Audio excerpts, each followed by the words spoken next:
as it gets.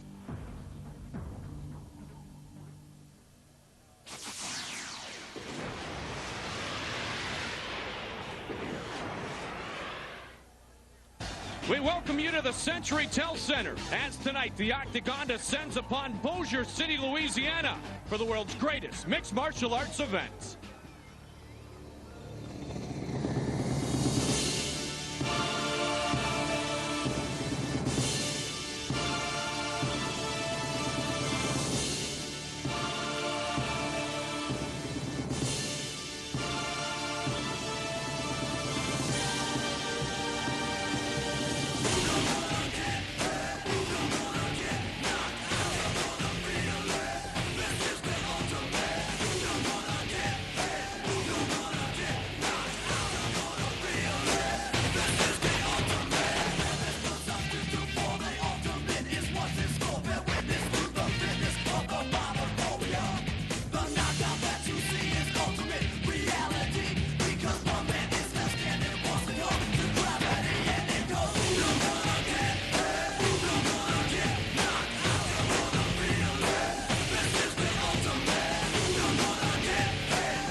This is the Ultimate Fighting Championship, High Impact.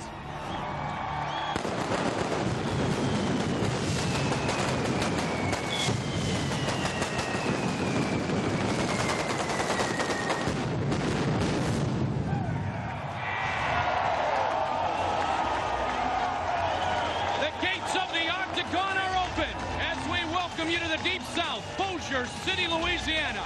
Great card tonight. The UFC High Impact. Start with the lightweights. Two of the best of the world. Carl Uno, KO'd by BJ Penn last time, takes on Yves Edwards. Watch for Edwards and the devastating knees. And then the Russian renegade, Amar Sulaev against Phil Baroni. And trust me when I tell you, Baroni will be looking for a knockout tonight. His first appearance back in the Octagon since his title fight loss to Jens Pulver. How will BJ Penn react when he takes on Renzo Gracie-trained newcomer Paul Creighton? And in the heavyweights, Rico Rodriguez, whose stand-up has improved drastically against the man known as TK, Tsuyoshi Kosaka, back in the UFC, first time since '99, and our featured matchup tonight for the middleweight title. Undefeated mixed martial artist, Olympic silver medalist, Matt Lindland, against the champion, Brazilian superstar, Murilo Bustamante. Our ways to win. Here inside the Ultimate Fighting Championship, rules of the Octagon. 3 judges score the bout. Bout duration, 3 5-minute rounds are for the championship fights. 5 5-minute rounds. The round winner gets 10 points. Opponent 9 or less. Based on effective striking, grappling, aggressiveness, and Octagon control. Now fight fans, settle in for a great night of fights featuring the world's best mixed martial artists.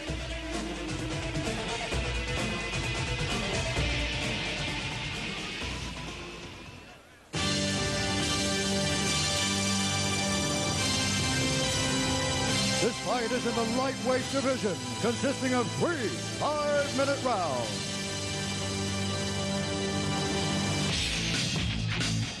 Now entering the Octagon is a Thai boxing and jiu-jitsu expert with a mixed martial arts record of 8-4-1.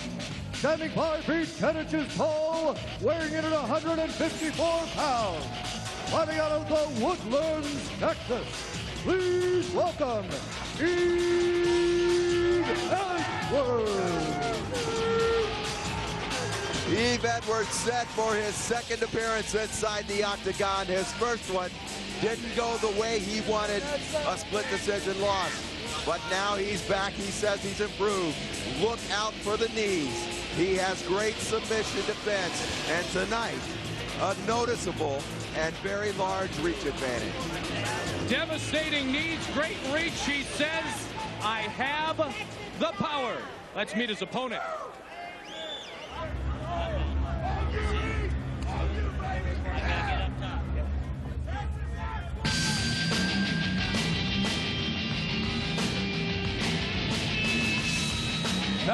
Entering the octagon is a Jiu-Jitsu expert and a wrestling expert with a mixed martial arts record of 11-4-2.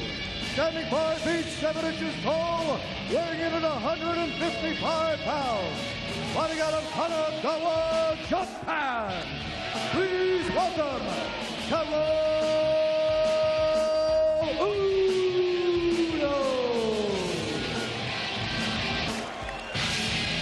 And we have Carl Uno coming back off a devastating loss to BJ Penn that I really feel did not show his true skills. He has good submission skills, good striking skills, and has fought the best in the division.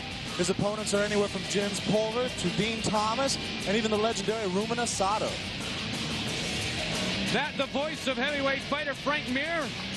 Mir and Jeff Osborne with me, Mike Goldberg. Tonight we welcome you inside the Century Health Center as Uno gets prepared to fight inside the octagon for the 4th time in his career.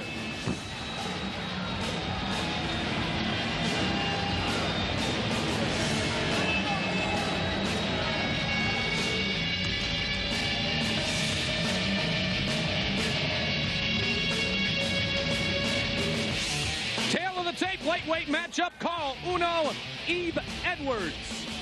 27 years old is Uno, 25 is Edwards. We talked about the reach advantage. Uno just 5'7". Edwards is 5'10". There is hero worship. Any questions? Edwards considers Uno one of his heroes. They will match up here tonight. Our referee for this matchup, giving some final instructions to Carl Uno, is Big Larry Landless.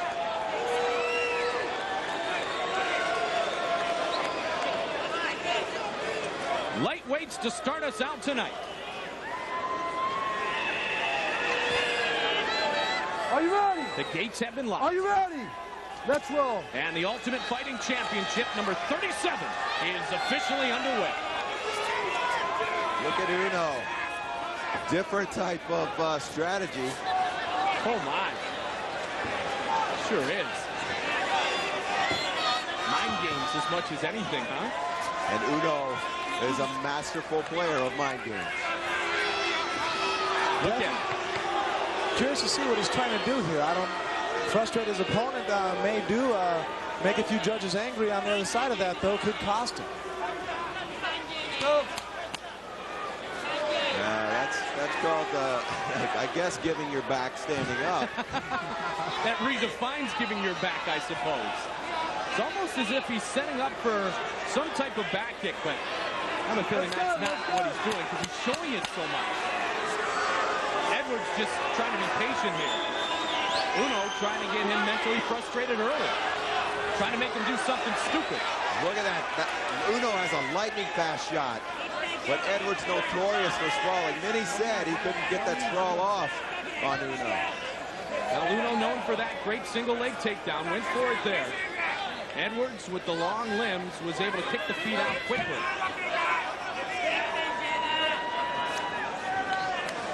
He's got the forearm through. I doubt he has the choke.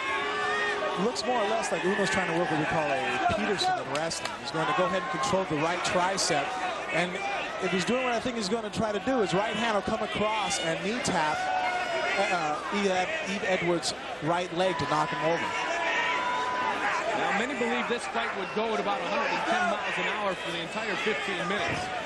Edwards wants the stand-up game. Uno wants the grounds game.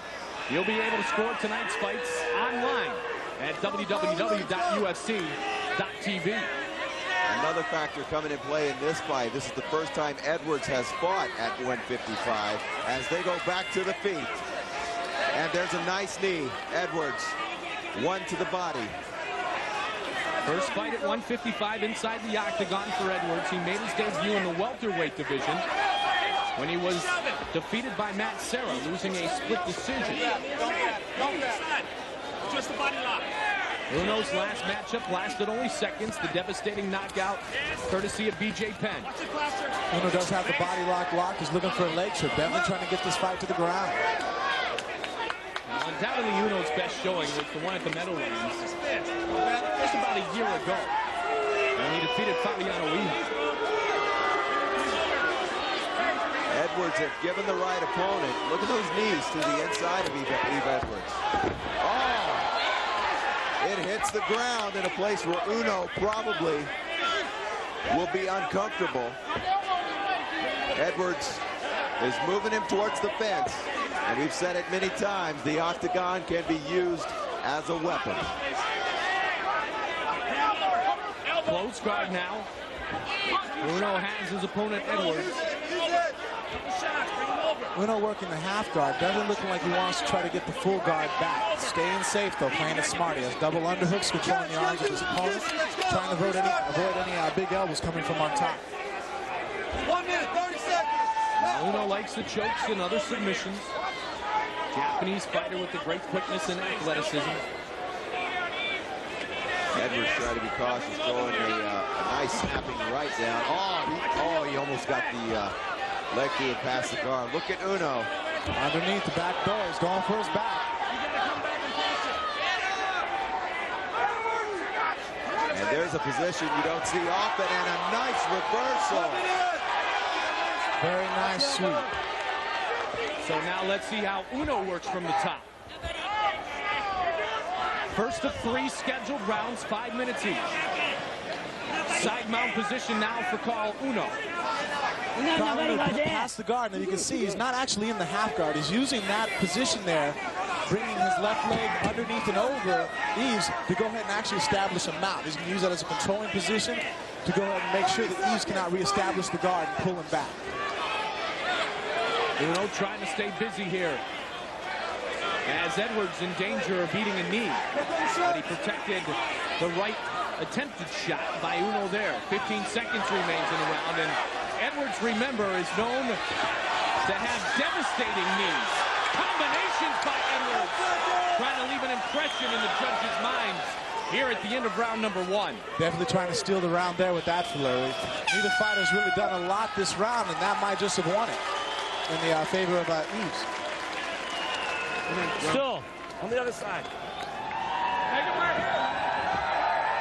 Good position. I couldn't find. Sit. Deep breath. Deep breath. Take some water. Give me his mouthpiece. Okay, man, you can get this guy, okay, to be smart on the ground like you've been doing. His back. This time to unload. All right? And don't try your punches. Stay on the end, stay on the end, stay on your on the end of your shots, and he's in deep shit, okay?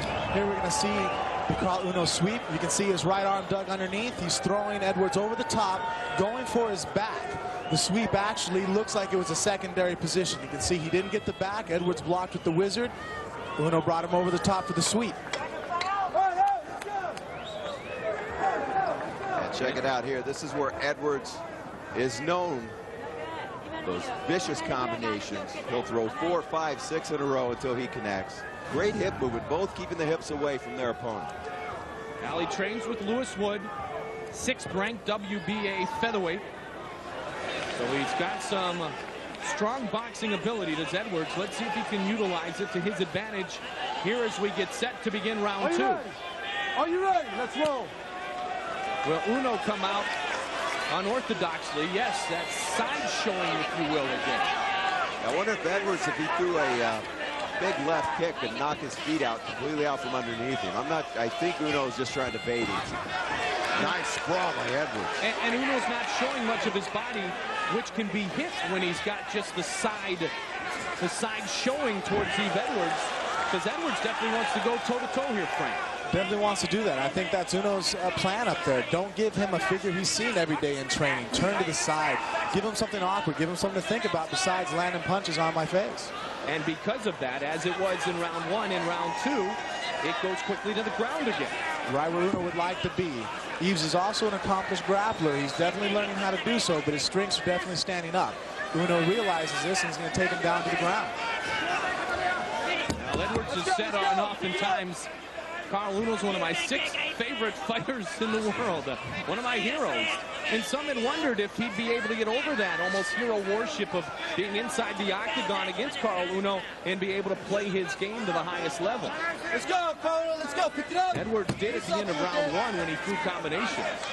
This could be a problem for Edwards. Uno has passed the guard, going for a kimura or an armbar. We'll see what he hits. definitely in a controlling position. Edwards definitely trying to block his left arm from underneath. Here we go, the Kimura. Oh, does he have it? Does he have it? No, he's tucked inside. Edwards was able to spin with it, Jeff. Edwards is still in trouble. Uno has blocked his ability to come all the way over the top by trapping the arms. If Uno could pull the arm out, he may be able to finish it. Trying to extend the body to place more pressure, utilizing the leverage. Carl Uno of his own body. Edwards got the arm out, and now he got his head up. Fought through the submission attempt. Oh, look out. Trying to take Uno's back, and he does. Uno, to his credit, this guy never ceases to amaze me. Can take it to you, look like he's in big trouble, and spin it back around in his favor. I really feel that was a mistake by Eves. He had an opportunity to stand up and back away from Uno's strength. Submission's on the ground.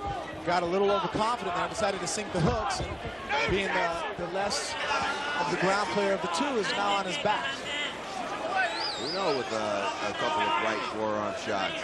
The longer this goes, I would favor Kyle Uno. But if it has stood up more and more, it goes to Yves Edwards. And that's what Larry Landless is saying. He's slamming his hand on the mat, our referee, to say, hey guys, we got to keep it busy on the ground or I'm going to stand it up. If I was Edwards at this point, I would make sure it doesn't stay too busy. Hold on, tie the hands up, stand me up, let me throw my punches, let me drive in my knees. There's a right, and they're up anyway.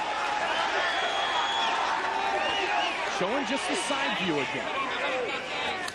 There we go with the left look, as you were saying, Joe.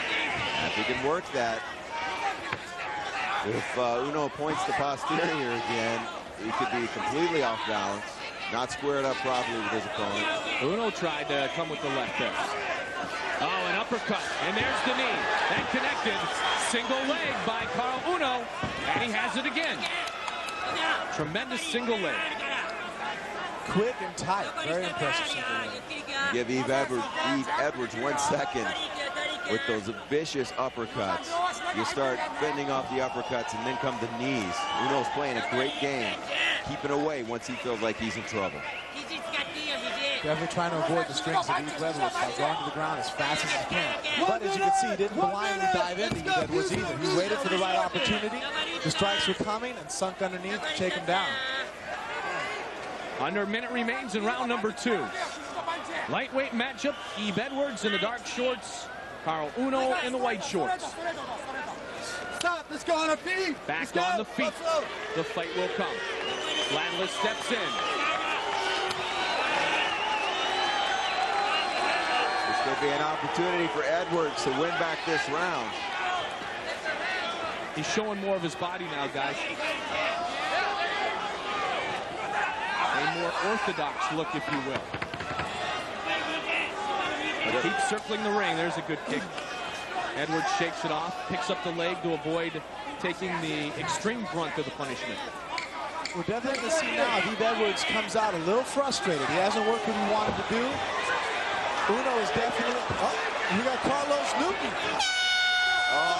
It was close. Edwards came in. He had the head of Carl Uno. But the round, the time had expired. Nice way to end the round on behalf of Edwards, though. Both times, and you know this is an experienced fighter, Frank, both times Edwards makes a statement at the end of the round. Very smart. We've seen that with Muhammad Ali later in his years of his career. He told people, I won the first 30 seconds of the round, won the second 30 seconds of the round.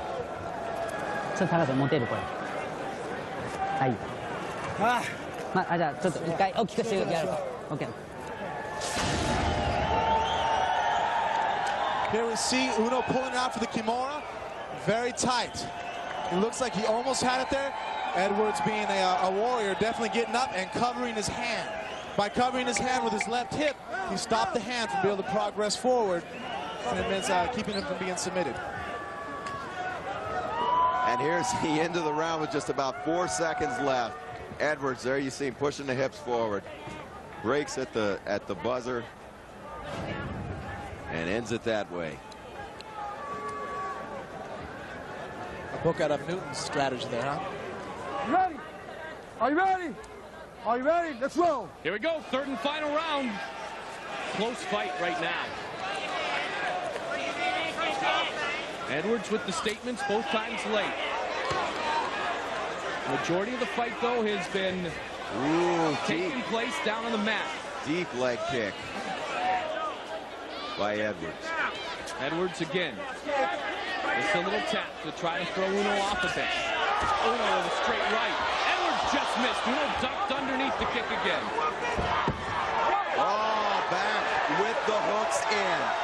Again, I feel this might be a mistake, though, for Edwards. He was throwing strikes, had Uno scared. Why not back out and continue to do your strong point? Why jump in and sink the hooks on a man you know is better at the submission game? Even if not, you're the better striker. Why give the guy a window of opportunity to stay in this game? The only opportunity Uno has is on the ground. So just because he ducks under, Frank and Jeff, they're looking for it again. Armbar coming up, folks. Looked like Uno sucked the elbow through. He's not going to get the leverage to get the armbar. He's keeping him compressed down. No, at this point, it's not twisted just right. Edwards is not going to be able to finish it at this point. Edwards might be looking for a sweep. No, pull back to full guard. So back to the point that you had made before that submission attempt, Frank. Just because Uno goes down to slide underneath the punch doesn't mean you have to jump on top of him. Just stand on your feet, wait for him to come back up. Definitely. You're the superior striker. Why do I want to wrestle with you? By no means could Edwards, if Uno were to stand with Edwards, that's Edwards' advantage. Not on the ground. He's not going to find his advantage. So jumping in and sinking the hooks is just, in my opinion, is not a good move. I would have backed out and waved my opponent up. Restart this, let's go. Case out as Uno hitting on Eve Edwards. He tried to pick it up, actually. He's also attempting to control the hands of Carl Uno. This is a very, very explosive weight division. I enjoy watching the 155s where boxing has the heavyweights, pro wrestling, although entertainment has the heavyweights. These guys lay it on the line. Uno definitely looking for the far arm again. The same move he hit earlier in round one. Taking the back. There's the hooks. This is not a good position for Edwards to be in. This is where many said Uno could finish Edwards, as if he got his back and laid the choke in. Edwards trying to avoid that particular fate. His corner saying, throw him down. Once again, a very unique situation you rarely, if ever, see. Unless it's a fight involving Carl Uno. Yeah. Uno's rear naked choke is very effective. He took out and dispatched Ruben Asado, submission genius with the rear naked choke. And look at Edwards. Stayed patient there and worked his way through it. Under 2 minutes remains in this fight. This fight truly defines chess match. This is the ultimate game of physical chess. Now Edwards almost getting the back of Uno, a seesaw battle. Look for Uno to pull his right out arm and across to pull back the guard. Uno in the closed guard now open. Habib Edwards. Under 90 seconds now on the clock. I'd like to point out that Uno has knocked people out from the guard. He was in Fabiano Iha's guard, landing a victory in there through a knockout. A lot of people say Uno does not possess knockout power. We saw that with Iha. Can he do it to Edwards? Edwards, another one of those guys with a heavy, heavy steel chin, as people like to call it. As Uno maintaining his dominant position and side control. Going for that arm again, the left arm of Eve Edwards. Let's see if he's a little more patient about pulling it off and making sure that Edwards doesn't reverse.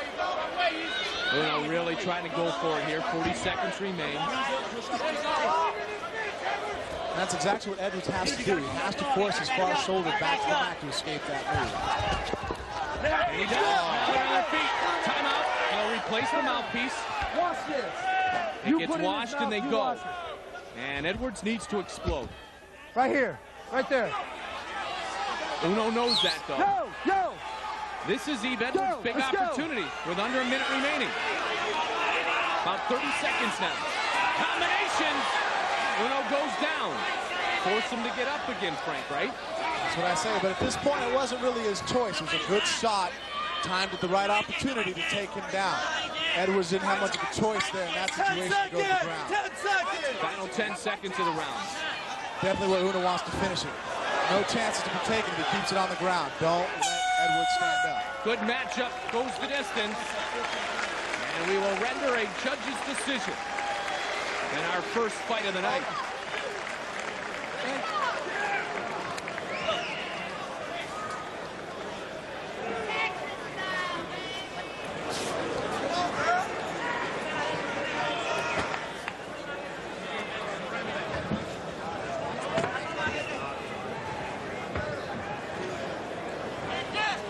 Edwards with that trademark smiley face on his trunks. Edwards, a definite great spokesman for the sport. Two of the nicest guys you will ever encounter are up there in this ring right now, and I'd hate to be a judge on this. It's a close one. Edwards leaving those Muhammad Ali-like impressions at the end of round 1 and round 2. Will it be enough, though, to defeat Carl Uno? I really feel, though, that the game that was played these last 3 rounds was that of Uno. He controlled the pace. The fight stayed where he wanted it to stay.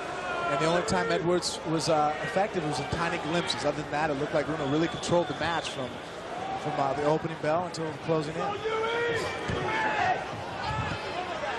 The judges have rendered their decision, and we will see who comes away with a victory. Let's go upstairs. Veteran voice of the Octagon. Here's Bruce Buffer.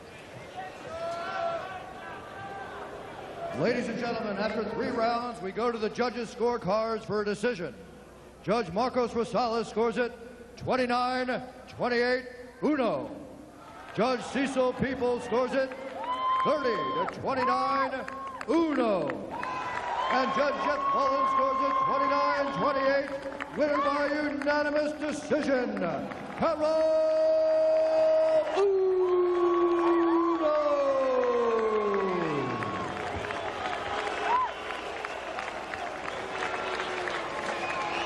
Unanimous decision goes the way of Carl Uno.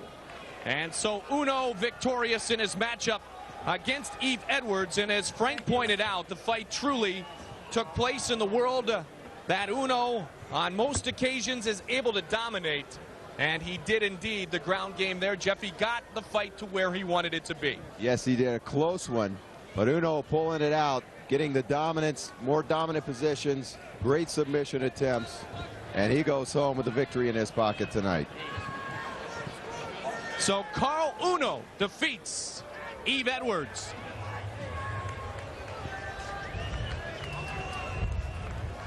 UFC 37 is brought to you by Gordon Biersch Brewing Company. Beer like it ought to be. By Century Tel Center in Bossier City, Louisiana. And by Crave Entertainment, publishers of UFC video games for the Xbox video game system from Microsoft, and coming this June for the PlayStation 2 computer entertainment system and Nintendo GameCube system. So a nice start inside the Century Tel Center. Nice to be back in the Deep South here with the Octagon gates open and the Ultimate Fighting Championship taking place for our fans around the world. Hi again, everybody. Mike Goldberg, glad to be with you here for UFC High Impact. Remember, it was UFC 35 when Murilo Bustamante truly arrived. It was that night that the 7-time Brazilian Jiu-Jitsu national champion showed the depth of his talents because he scored a knockout against Dave Mene. Mene was the champion until that night. Now the belt belongs to Murilo Bustamante, and tonight, Bustamante will attempt to defend his title for the first time. As always, one of my partners, Jeff Osborne. And Jeff, you look at Murilo Bustamante, it was not a shock that he defeated Mene, but it was an extreme surprise in the fashion in which he did. Yeah, no one ever expected Murilo to stand up and strike with a guy like Mene. No one ever expected it against Chuck Liddell, but he did so. And he captured that with a knockout. For a guy who says he's 100% Brazilian Jiu-Jitsu, I think there's a percentage he is not telling us about. And tonight, he has a tough task. We have an old rivalry of Brazilian Jiu-Jitsu versus American wrestling. Well, Bustamante excelled as a boxer during his youth and has shown those boxing skills inside the octagon. As I mentioned on the top of the show, it's a pleasure to welcome in heavyweight fighter Frank Mir to our broadcast team tonight. And Frank, you look at Matt Lindland. Of course, he's the Olympic silver medalist. He is undefeated in mixed martial arts. What impresses you most about Matt Lindland? You know, Matt Lindland has the will to win, the same characteristic of that of Randy Couture, his teammate. He comes in to fight. I mean, he's undefeated. Another thing that I really feel is going to give a hard time to Bustamante is the ability of his wrestling, the clinch. I feel that Lindland was definitely going to control the clinch and control whether he wants the fight to be on top or if he wants the fight to be on the ground. Well, there's certainly motivation for that man.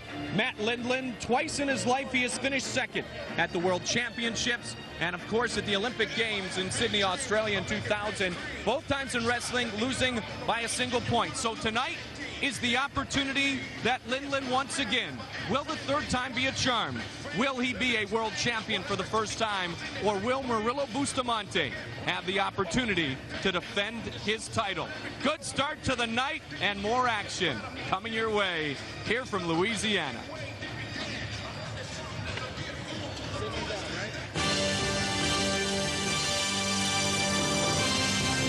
This fight is in the middleweight division, consisting of 3 5-minute rounds.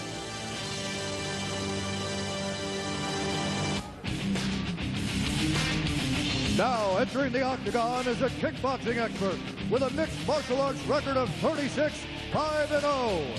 Standing 5 feet 9 inches tall, weighing in at 184 pounds. Fighting out of St. Petersburg, Russia. Please welcome Amar Sulawev. And this is one that everyone has been talking about since yesterday, when that man, Amar, has had some exchanges of words inside this octagon during some warm-ups. A heavy hitter, good ground skills, and as he displayed against Chuck Liddell, a great chin. He has dropped down to where he belongs in the 185-pound division. Amar Sulawev, tons of experience, as this will be his 42nd mixed martial arts fight. The Russian set to take on the man known as the New York Badass.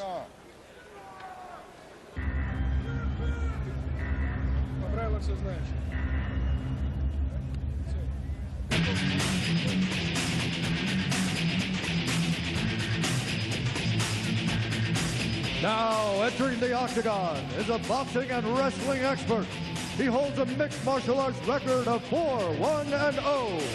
Standing 5 feet 9 inches tall, weighing in at 184 pounds. Fighting out of Long Island, New York. Please welcome the New York Badass, Bill Baroni.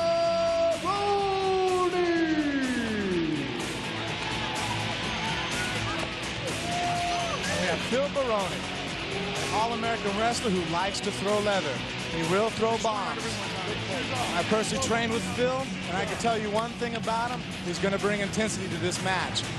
There is nothing but 100% straight-ahead intensity involved in his training and his mindset. See some exciting things happen in this match. When asked to describe himself in 3 words, as a person, he said honest, compassionate, hardworking. As a fighter, tough, tenacious, and all heart.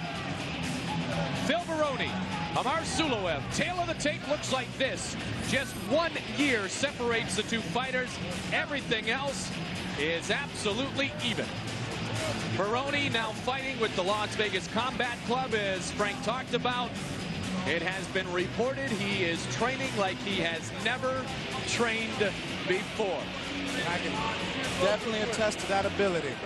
This guy, to give him a day off, we have to lock the gym door and make sure we don't show up.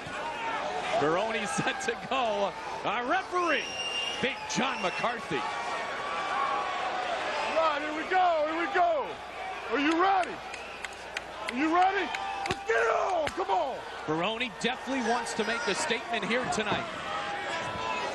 He made a lot of statements yesterday as the 2 camps kind of exchanged words. More Baroni, got Gilbert Ivel involved, some of the others. Baroni, lightning fast, lefts and rights. He has the potential to make a statement vocally pretty much all his waking hours.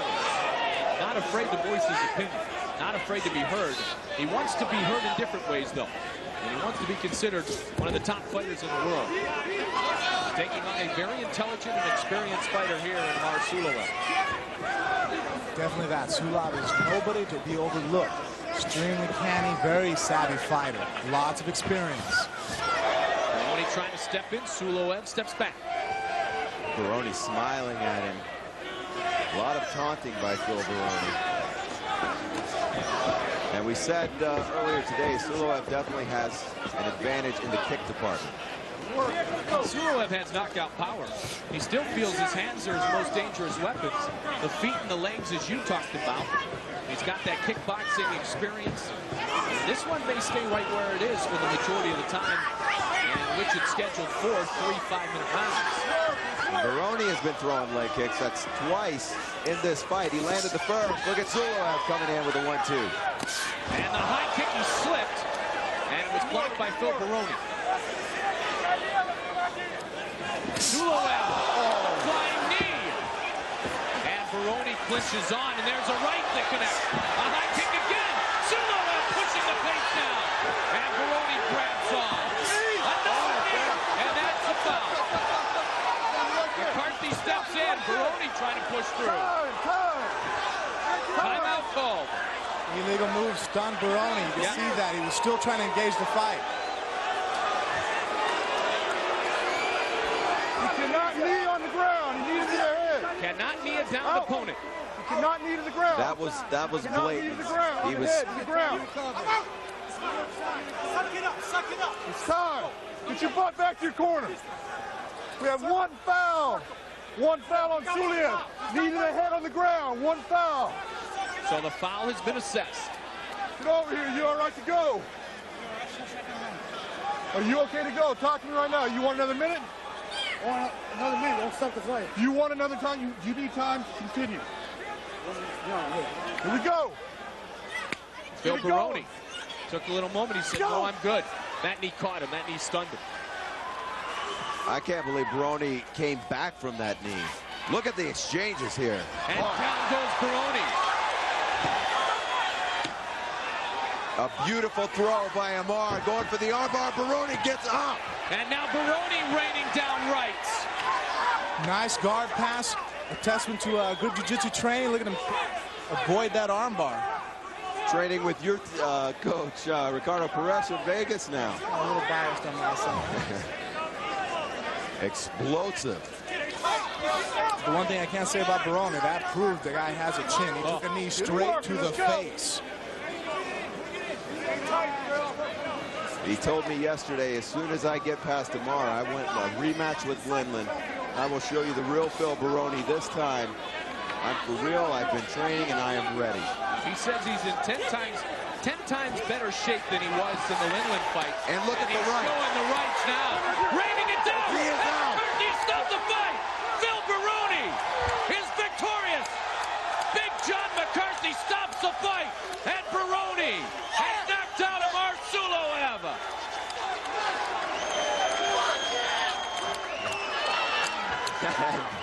He is animated, to say the least.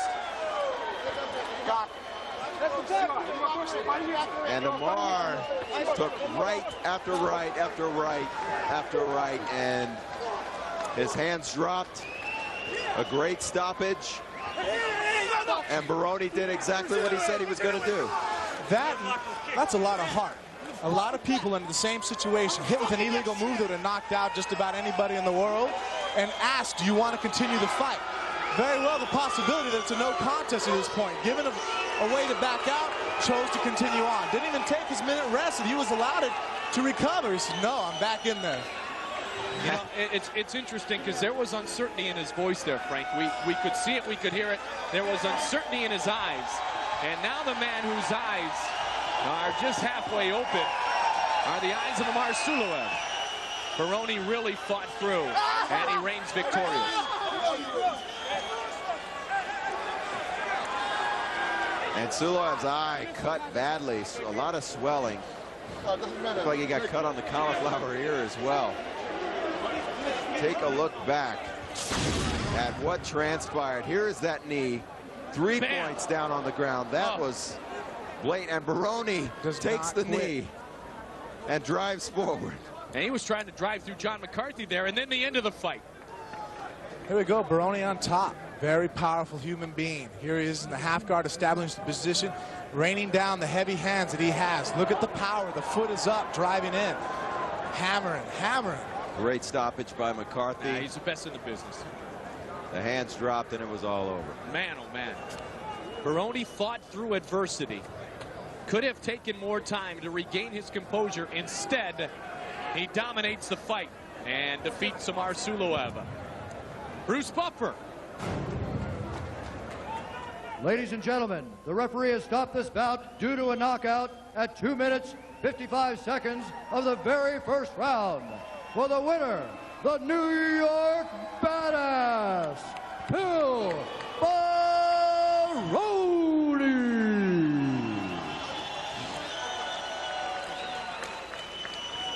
What do you think about that, Frank? Very impressed. I told you, intensity. If anything, Baroni proved right there was intensity. Intensity. He got on top. There was no hesitation, no feeling my opponent out. I'm going to rip your head off. And that's the attitude Baroni brings in every breath that he draws. Well, hopefully he won't rip Ryan Bennett's head off. Ryan, careful what you ask him. Well, yeah, you got that right. I got to watch my words talking with Phil Baroni. Phil, first off, great fight. You took some big shots. You took that knee, and it looked like you were out for a second, but you came back. You came right back. I wasn't hurt, bro. It was illegal knee. I just went to look at the ref. I was fine. Took no big shots. No big shots. He took the big shots tonight. Big shots. Phil, you talked a lot. Was there bad blood going in this thing? Because you talked a lot before this fight. Yeah, there was a lot of bad blood. I had something to prove out here. And I said, I'm the best 185-pounder in the world. Line him up and I knock him down. Phil Baroni shows those big rights. He wins tonight. Big win. Congratulations, Phil. Mike, back to you. I want to dedicate this fight to all the people that stick by me when the chips were down and didn't leave my side and helped me get through this. Had a real trying time, and I worked real hard for this. Just want to thank everybody. Ricardo, Don, Frank, One Kick, my father, my family, my girl. Thank you very much. Thanks a lot, Phil. All right, Phil Baroni showing some honesty and compassion there. Showed some dangerous power here. Baroni talks the talk. He didn't walk this time. He ran through Amar in impressive fashion. That he did. I can attest to his power. I roll with this guy. I'm a heavyweight. He's a middleweight. And it doesn't make a difference. It's a battle in the gym. The guy is a powerful, explosive, and quick human being. Now the teenage national champion in bodybuilding victorious. Next time we see you, it'll be in the UK. First round knockdown. The last time they met, a slam to the mat echoed throughout the crowd, and as it happened, the title changed hands. Now they're back. One for vengeance, one to prove himself again. Carlos the Ronin Newton versus Matt Hughes for the Ultimate Fighting Championship welterweight title. Saturday, July 13th, the Brawl at the Hall from London, bloody London, England. It's a high-voltage rematch of two of the strongest competitors in mixed martial arts fighting. Newton versus Hughes for the UFC Welterweight Championship. Two Ultimate Fighters, one score to settle. Carlos Newton versus Matt Hughes, the Brawl at the Hall for the Ultimate Fighting Championship Welterweight title on pay-per-view, Saturday, July 13th. That will be a wonderful experience to take the Octagon to the Royal Albert Hall in London, England, as the UFC goes to the UK for the first time ever.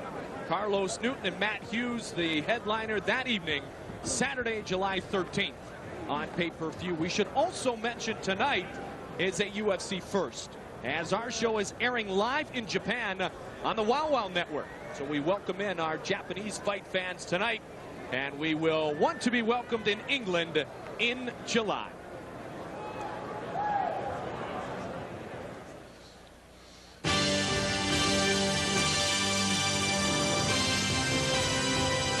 This fight is in the lightweight division, consisting of 3 5-minute rounds.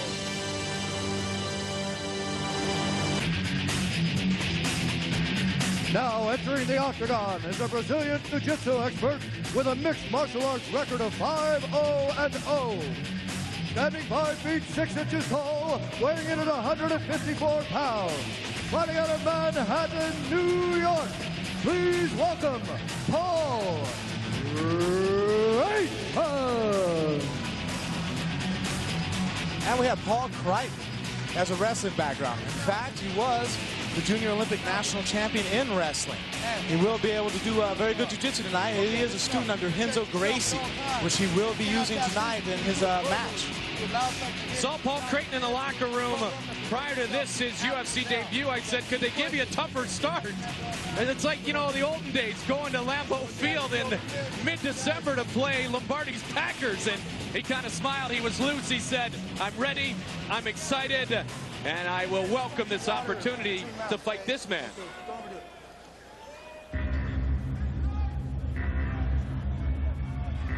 Now entering the octagon is a Brazilian Jiu-Jitsu expert with a mixed martial arts record of 4-1-0. Standing 5 feet 9 inches tall, weighing in at 155 pounds. Fighting out of Wainaku, Hilo, Hawaii. Please welcome the Prodigy, BJ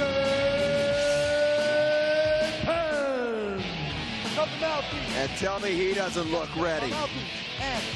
Coming off of a decision loss, he looks like a renewed BJ Penn, a jiu-jitsu world champion, explosive striker as we've seen. And he is known for his intensity, but Renzo Gracie does not put his stamp of approval on just anyone. Creighton is a formidable opponent. Can the Prodigy take him down? That remains to be seen. BJ Penn and Paul Creighton. Creighton out of the Gracie camp. Penn, a black belt in Brazilian Jiu-Jitsu, the most decorated Jiu-Jitsu athlete in America. Creighton is actually 31 years old and 3 inches shorter than BJ Penn. One of the few men in the world to be a fighter and 3 inches shorter than BJ Penn. The question will be the mindset of BJ Penn. Our referee is Larry Landless. Are you ready? Are you ready? Let's roll. Ask BJ, how was it initially after the loss? Toughest time of my life. But he had a look in his eye that told me he has passed it mentally and physically. Creighton is known for his big slams, big takedowns. Oh, look at Penn. Nice underhook, but Creighton driving him into the fence. Creighton started training with the Renzo Gracie team back in '96. Good wrestling background, as Frank talked about. BJ Penn, of course, other than his matchup against Jens Palmer, has always made quick work of his opponents. In fact, BJ stayed in Hawaii to train for this fight, not returning to the state of California to train with Frank Shamrock. So a trying time in BJ Penn's life, but they always say failure is the greatest time of learning, or the time in which you quit. 4 minutes left. 4 minutes Penn wants to reestablish himself as a dominant force here in the lightweight division. Look at Creighton. He's quick to grab the legs, quick to take his opponent down. In this situation, it might not be the best thought to want to be inside BJ Penn's guard. But then again, a lot of people don't want to stand up with BJ Penn. Creighton persistent on getting that single leg. A small cut on the forehead. Yep. Purple belt in Brazilian Jiu-Jitsu under Renzo Gracie. And now we'll see the guard work of Paul Creighton. I'm really going to see that I feel that BJ's going to pass the guard fairly quickly here. Now, Creighton feels he's the strongest in his game, not the strongest of the two, per se, but he said the strongest part of his game is on the ground. Penn has shown the knockout power, but of course he's so decorated as a jiu-jitsu practitioner that we know he's comfortable there too. It looks like he wants to bring it back up here though, or at least find a dominant position down low for him. Definitely. From I thought maybe he was going to back up and go into his striking, but he decided to go ahead and work his jiu-jitsu. He stayed in close and now attempting to go ahead and pass the guard. Okay, use it. Let's go. Use it. You know, one thing I've been asked, what is the greatest example of being the best fighter? To me, the best fighter is a guy who can take a loss and come back stronger than ever. And Penn could be that fighter tonight. Now, we talked about Josh Barnett proving more in his loss to Pedro Hizo early in his career than maybe some of his other early victories. And Barnett, of course, recently defeating Randy Couture. So the same could be learned tonight about BJ Penn. Good right high knee by Penn, connecting again to the head. That's great. We had talked a lot before the title fight opportunity that, BJ's opportunity against Palmer was like when Tito Ortiz first took on Frank Shamrock.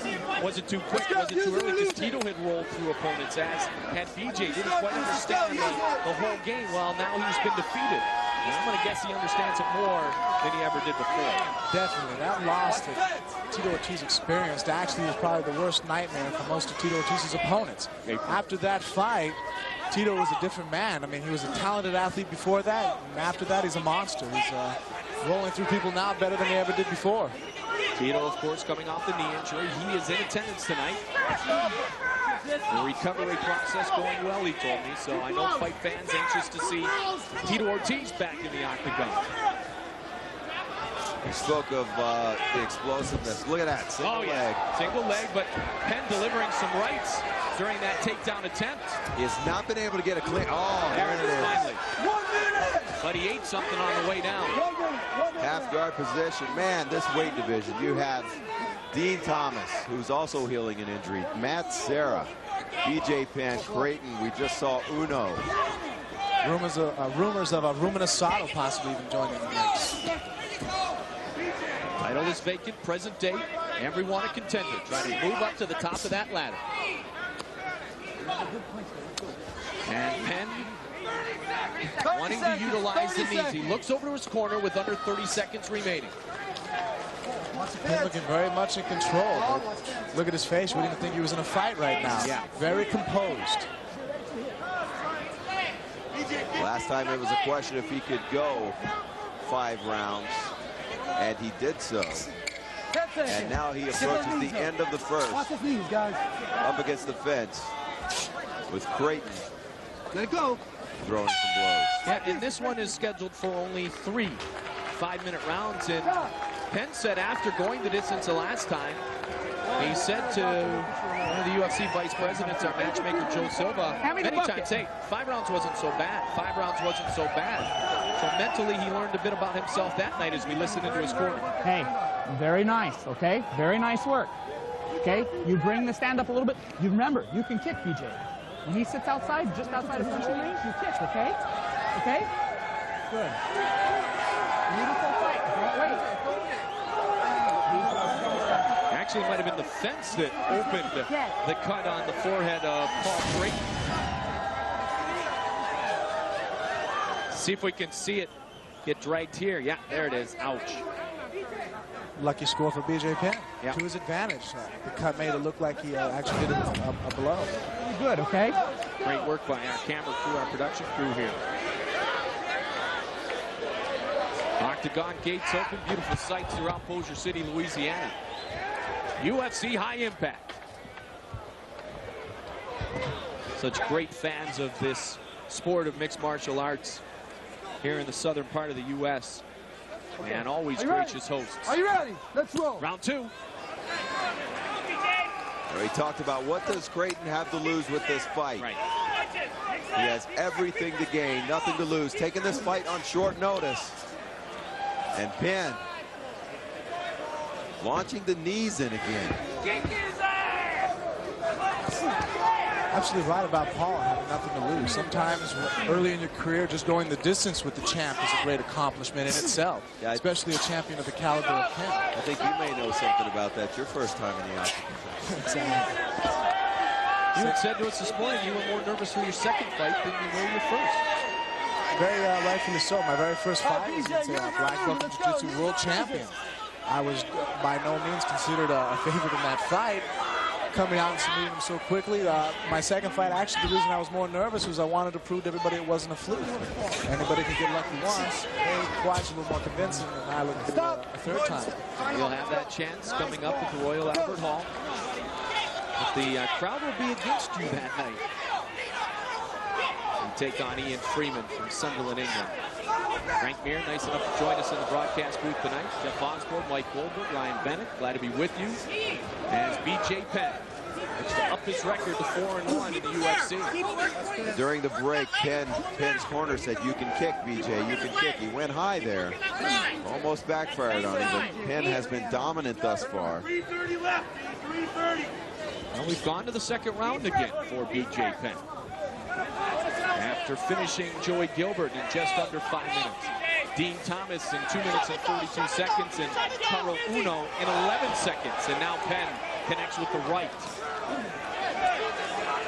Penn just seems to be composed, almost as if he's letting the fight come to him, as opposed to always continuously forcing the act. He has a lot of confidence in the ability that he knows now if he goes and gets taken down, he's really not out of his element. On his back, he's just as dangerous standing up. So here he might be showing a little bit lack of a wrestling technique, but he's landing blows and really getting in a lot of shots there, cutting up the face of Paul. Let's go. And a stand-up called. Some swelling under the left eye of Creighton. Creighton was extremely relaxed inside his locker room before the fight. In fact, he was looking at tonight's UFC official program, trying to see how well his picture turned out. But he took a knee there and he goes down. Of course, he wants this fight downstairs, and Penn won't adhere to it. At least it doesn't seem right now. Couple of kicks to the legs, those are okay. If you're watching the sport for the first time and yelling at your TV screen to get up, there's a safe way to get up, and there's a wrong way to get up. He's got to create distance and pop back up to his feet, or he could land, you know, Penn could hit him with a kick or a big shot. Penn got the mount. Yes, he does. And now he's going to try to tee off. Bad play. Yeah. Creighton's purely defensive here. Penn left, right. And it stopped. It's over. B.J. Penn gets the referee stoppage, and he has defeated Paul Creighton. He waited patiently, took his opportunity to get full mount, and finished off Paul Creighton. B.J. telling him, you are great. Great mutual respect. Two great jiu-jitsu players. And a wrestling background as well for both, but it played into the hands of B.J. Penn. Impressive guard pass. Went straight from passing one knee. Go ahead and go for a full mount. Very dangerous place to be underneath B.J. Penn.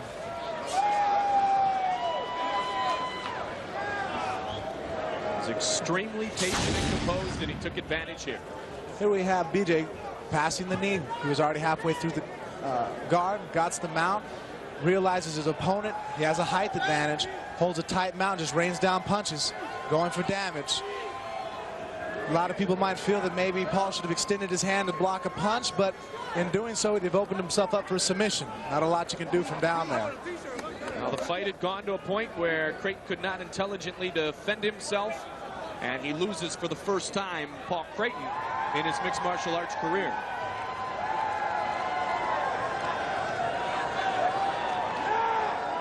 Let's check in with Bruce Buffer for the official decision. Ladies and gentlemen, the referee has stopped this contest at 3 minutes, 22 seconds of the second round. For the winner, the Prodigy, B.J. Penn. The best player in the world. He's back. I love this game. I love this game. Came back off that loss. It's tough, man. Probably played a mental game with himself, questioning himself, but now he's back. I love this and game, who is baby. his next opponent? Good fight, man. Now B.J. Penn answered many questions about his ability to fight through adversity. He's upstairs with Ryan Bennett. B.J. Penn is back, folks. B.J., just take us through that fight. You were very patient and got a big W. It's got to feel good to get back on the winning side, my man. I'm a different fighter now, you know. I know how to fight for a long time. I'm an experienced fighter. I'm the best fighter in the world. Jens Pulver, I want to do it in Vegas. Contract negotiations. I put a part of my purse or my whole purse. I want it on Jens Pulver. That's all. BJ, what was the biggest thing that you learned from that fight? What was the biggest thing that you learned in that? The Jens Palmer fight, I learned how it is under pressure from mostly myself and just everything about training. We can talk here for an hour about it. Take me through this fight now. You were very patient. First round, you just kind of took your time. The second round, tell me how you got to the point to get on the mountain. This is my corner man. He won the corner man contest. He's a great guy to have in your corner. Look, I won tonight. Thank you. Thank you for having me. Okay, the second round, I knew. My sponsors, Rockstar, Novo Yao, American Kickboxing Academy. Everybody in Hilo, I love you guys. All the sponsors on my back, everybody in Hilo who sponsored me. Okay, the second round, I was just going to put it away. It's taking my time too much. I want to get out of here, leave here. BJ Penn's back, Mike. Let's go back to you. Ryan, thank you very much. BJ Penn getting many things in his time with Ryan Bennett. Of course, he introduced to you our cornerman for the day contest winner, Jesse Munoz. Jesse in the victorious corner here. We congratulate Jesse Munoz. I hope he has enjoyed the experience. Our contest continues, and a lucky winner will have the opportunity to travel to London, England for the Brawl at the Hall. UFC Cornerman for a Day contest won on this evening by Jesse Munoz. To log on, go to the website www.ufc.tv. Cornerman for a Day, put your name in, and you could be the lucky winner, as Jesse Munoz was tonight. You'll be a lucky winner too on Father's Day. Special presentation from your friends here at the UFC. He made the Octagon legendary as a proving ground for fighting ability. In return, it made him a legend. Ultimate Fighting Championship present Legends of the Octagon. Ultimate Royce Gracie on pay-per-view. Ultimate Fighting Championship's first champion, Royce Gracie. Brazilian Jiu-Jitsu's toughest competitor. A name synonymous with champion. One of the toughest athletes to ever compete in mixed martial arts fighting. UFC three-time champion, Royce Gracie. Legends of the Octagon on pay-per-view. Sunday, June 16th. Sunday, June 16th, Royce Gracie and I sit down and talk about what was one of the greatest rivalries in UFC history, Gracie and Ken Shamrock. That time comes on the UFC Legends presentation, Ultimate Royce Gracie, coming to you on Father's Day.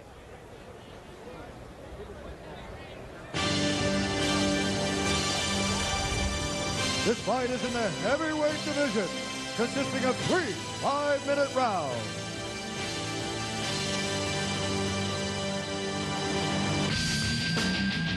Now entering the octagon is a submission fighting expert with a mixed martial arts record of 3-2-0. Standing 5 feet 11 inches tall, weighing in at 222 pounds. Fighting out of Kanagawa, Japan. Please welcome Tsuyoshi Kosaka.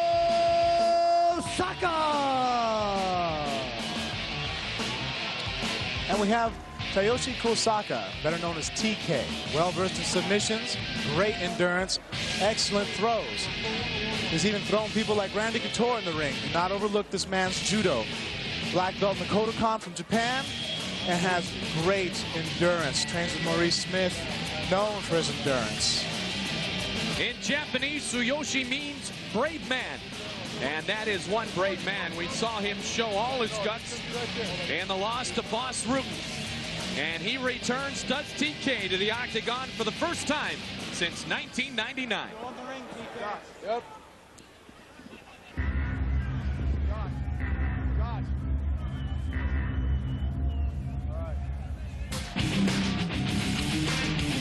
Now entering the octagon is a Machado Brazilian Jiu-Jitsu expert and a wrestling and kickboxing expert with a mixed martial arts record of 8-1-0.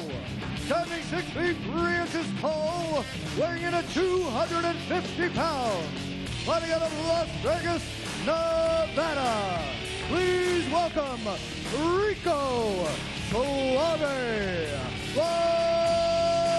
Rodriguez.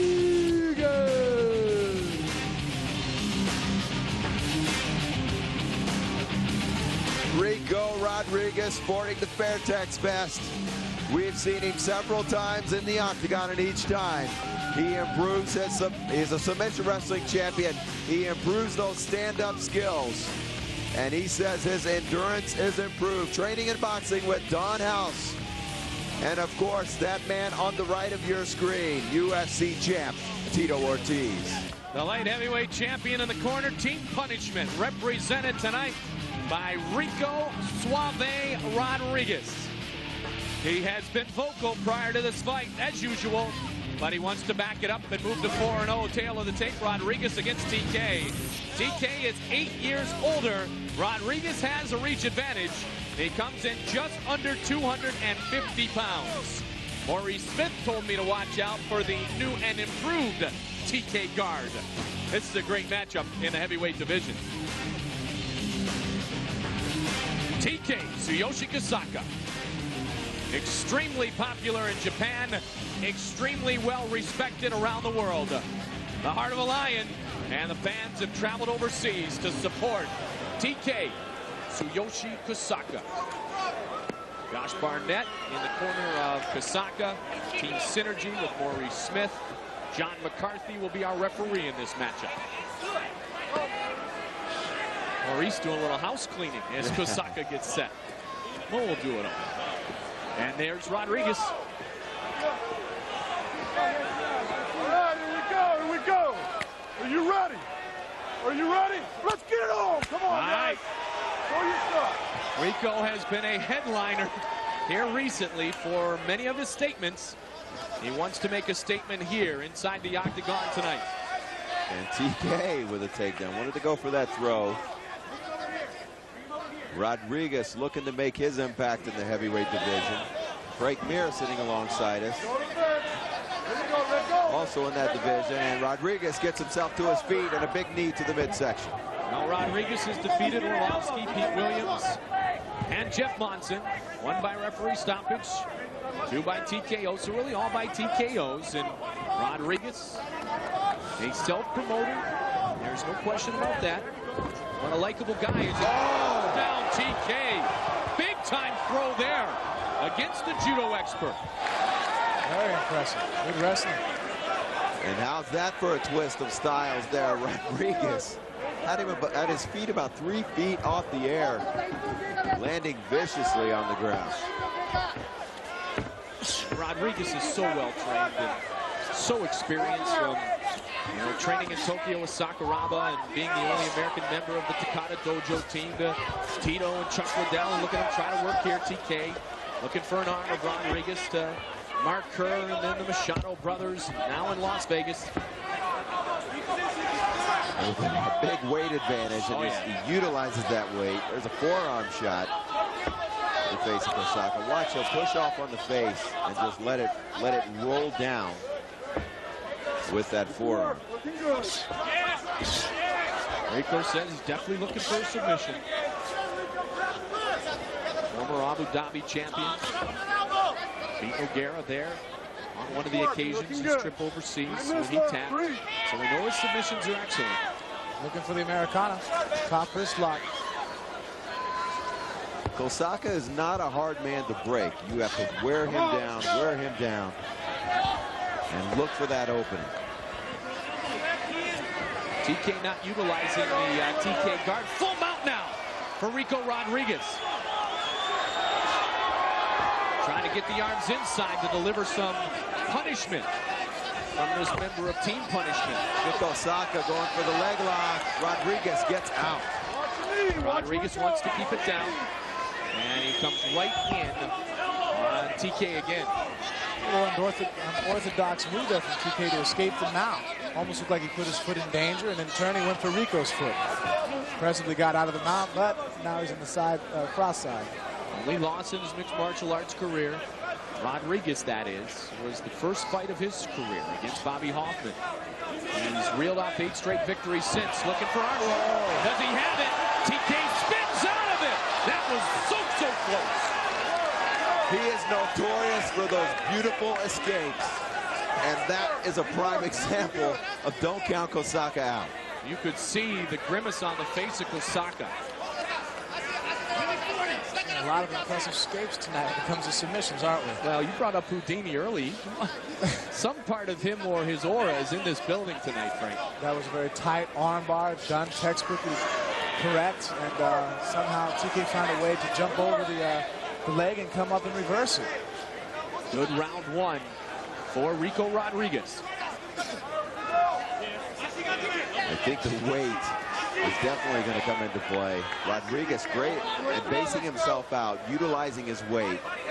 Sometimes it could feel like 500 pounds is on you instead of 250. Now, Kosaka's conditioning always one of his advantages. I think TK might, in the back of his mind, think survive early and try to work what could be a fatigued Rico Rodriguez. But Rico, tireless here, full mount. First round so far. TK showing some flexibility there, trying to get out of the full mount, but could not do so. Oh, Rodriguez delivers a bomb. He's looking for the arm bar. Here we go. Rico loves submissions. So at a time where you think he might just ground and pound, that's not the case. And look at TK try to spin out of it again. And he does. Great flexibility by Kosaka. And TK with a combination. Caught him with the right.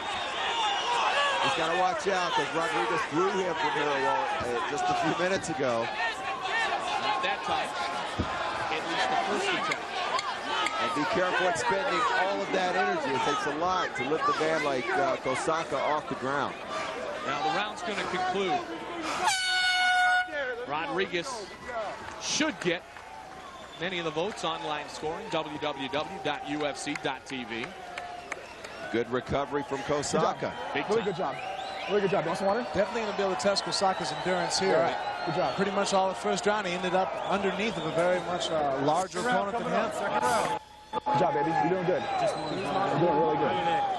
Hey, when you get the mount, when you try to point your head over, scoot your head forward. Come on, top, over the fucking elbows. You know how Tanner does it? How he comes over the top? Same This deal. is UFC High Impact, not UFC Throwdown, isn't it? Looked like UFC Throwdown a moment ago, though. Either one of those works when it comes to this. You see Kosaka, this is where he likes to be, but Rico picks him up and just launches him with a big slam. And here's that beautiful escape. Spins completely the opposite way, tucks his head back through, and gets to his knees. Incredible. TK, though, looks no worse for the wear here after round one. Rodriguez taking the 60 seconds to recover. Good first round for Rico Rodriguez. Round two. Oh, good takedown by Rodriguez. You would think the longer this fight goes, that it would favor the lighter Kosaka. Kosaka is known, he can go just as long as you want to. That's going to be a big advantage for him, and Rico's got to carry that extra weight around. Now that Washington Institute. Looking good, looking good. And Maurice Smith and TK and much of the team synergies. Fighters work out in. World renowned for the ability to give them that little bit of an advantage with their conditioning. Kosaka, a little bit of, nice sweep. But recovery from Rodriguez, and there's a combo. And another one by TK. Rodriguez wanted nothing to do with the stand-up game there. Which actually, I have to tell you, kind of surprises me. He's worked extensively on his stand-up for him to, maybe he sees really an advantage that he wants to exploit on the ground rather than going for anything on the up top. You know, most fighters love the knockout. They want that big hit. They want that highlight reel, if you will. For Rico Rodriguez, that can be said, but I think in Rico's mind, and I've talked to him about it extensively, a great armbar or a leg lock or a choke, he sees that as his version of the knockout.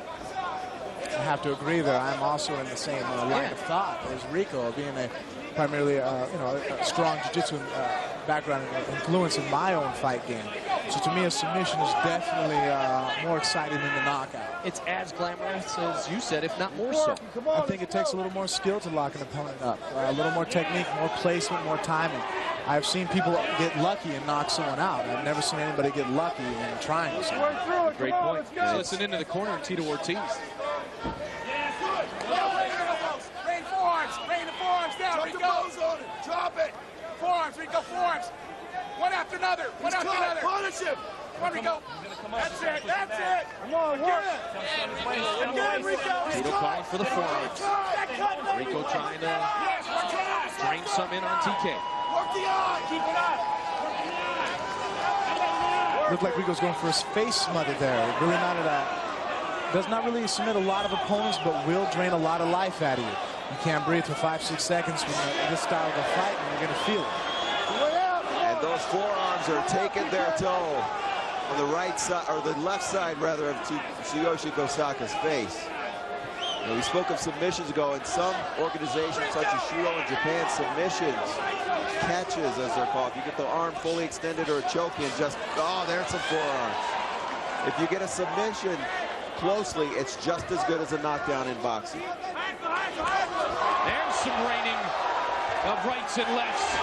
Rodriguez, Kosaka trying to defend. McCarthy right on top of the action. Still plenty of time. Can Kosaka intelligently defend himself? Or Rodriguez in, and he does! Rico Rodriguez is 4-0! Stay right there.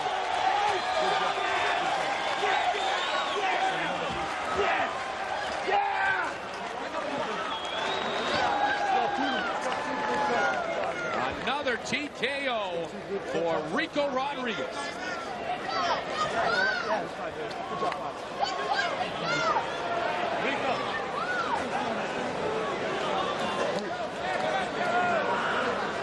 Good morning, Ethan. Thank you. We're getting in for some stitches.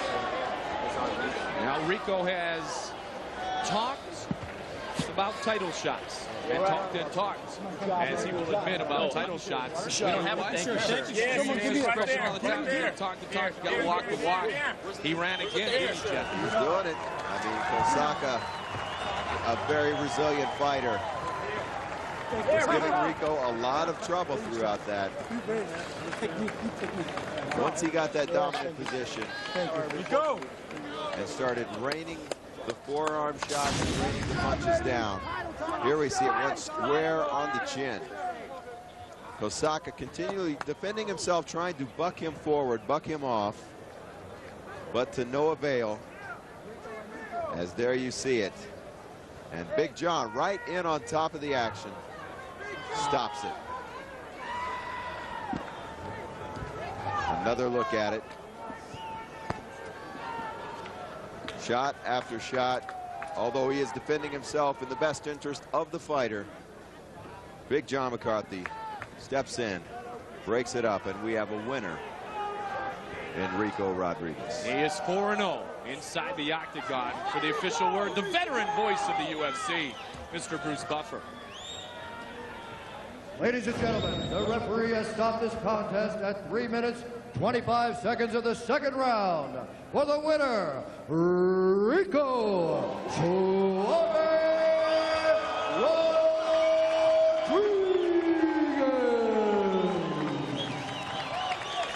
Let's have a big hand for Tsuyoshi Kosaka. And there is that respect.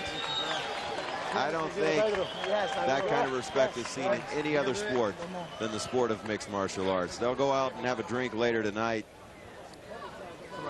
and call it a game. You got that right. Rico Rodriguez, the victor, is upstairs with Ryan Bennett. All right, guys, he is undefeated. Rico Rodriguez, another win, another impressive win. Not many guys have ever finished TK. Rico, tonight is your night. You finished him. What a big honor must be for you tonight. Guys, I just want to say thank you, TK, for taking this fight. He's truly an unbelievable fighter. He's fought all the best champions, only lost to them. But real quick, I want to thank all my sponsors. I want to thank everyone who helped me for this fight. John Lewis at JSEC, from Mark Lehman, Marvin Eastman, Saul Solis, Machado Brothers, Tito Ortiz, Fairtex, Bob Carmel, Renaissance Personal Training, Colin Oyama, and most of all, my big boy, Don House. We'll leave anybody out. We're okay? Okay. Let's talk about this fight. A big slam in the first round. You almost had the arm bar, and then he came back. How'd you finish him? I just knew that he was awesome at submissions, and I knew that he was so slippery and so technical. It was hard to get it. And he was so, like, devastating. But right here, I just worked the elbows. You can see, I knew that I could get the mount. I knew my mount was devastating, and I just knew if I teed off right, I'd get it. Rico, what's next now, man? You're undefeated in the octagon. I know you feel like you're ready for that title shot. Come on, everyone knows it's me and Couture in July. I'll see you guys there. You'll watch me live, because that belt is mine, and it's on lease, and I'm owning the son of a bitch. There you go, Rico Rodriguez. He wins tonight. Mike, back to you. Well, Frank Mir, your thoughts to that comment? He's definitely paying his dues. That's what I'm up there doing right now. He's 4 fights into the UFC. I'm 2 fights. He's definitely going to be the first one to get a title shot, and rightfully so. Undefeated, beaten some decent opponents. Kosaka is definitely not a pushover. Very respectable win. And he adjusted his style. He wanted that submission, as we talked about. He knew, as he said, TK was slippery, Jeff. And so he said, you know what? I'll go ahead and ground and pound. And that ended up being the decisive factor. Yeah, why risk it? If a guy's slippery, often, you know, when you train, you get sweaty. You train a long period of time. You slip out of things. If you don't have it, don't go for it. And work with what you have, and that is what Rico did. Well, 4 great fights in the books, and 4-0 is Rico Rodriguez as he exits the octagon. Coming up next, tonight's main event, the title fight between the champion Murilo Bustamante and the undefeated challenger Matt "The Law" Lindland. UFC middleweight championship on the line right here at UFC High Impact. UFC 37 is brought to you by Gordon Bierce Brewing Company. Beer like it ought to be. By Century Tel Center in Bossier City, Louisiana. And by Crave Entertainment, publishers of UFC video games for the Xbox video game system from Microsoft. And coming this June for the PlayStation 2 computer entertainment system and Nintendo GameCube system. Now, a great night here in Bossier City, Louisiana, as we are in the Deep South, and Rico Rodriguez has shown the depth of his skills once again. But now it's time to turn our attention to the featured matchup. We welcome you back octagon side. Mike Goldberg with you on this UFC. And tonight is the night where Matt Lindland hopes to prove that truly in life, the 3rd time is a charm, as Lindland has a chance to once again become a world champion. He finished 2nd in the Olympic Games. He finished 2nd in wrestling in the World Championships. He wants to be 1st, and he wants to be the man with his arm raised tonight. When he gets finished, he hopes, with Murilo Bustamante. Let's check out our middleweight contenders. Bustamante, of course, at the top of the list right now. Our contenders are ranked by Full Contact Fighter magazine. You see Bustamante, Jeff, and Matt Lindland. We cannot leave out Dave Mene. There are many guys moving their way up. Mene is still in there. He's recovering with an injury. Paulo Filho, Minowa of Pancrase, and tonight we have seen Phil Baroni, Ivan Salaverry. The list could go on of fighters coming up in this 185-pound division. Well, the 185-pound division, Frank, we've seen some great action tonight. Is an impressive one indeed. That it is. It's stacked. There's a lot of fighters in that division right now that are definitely making their mark. Like I said earlier tonight, we've seen Phil Baroni devastating, destroying Sulov. We also seen a very slick Ivan Salaverry. Awesome submission attempts. And I'm really not counting out Simonov just at this point. He impressed me even in defeat.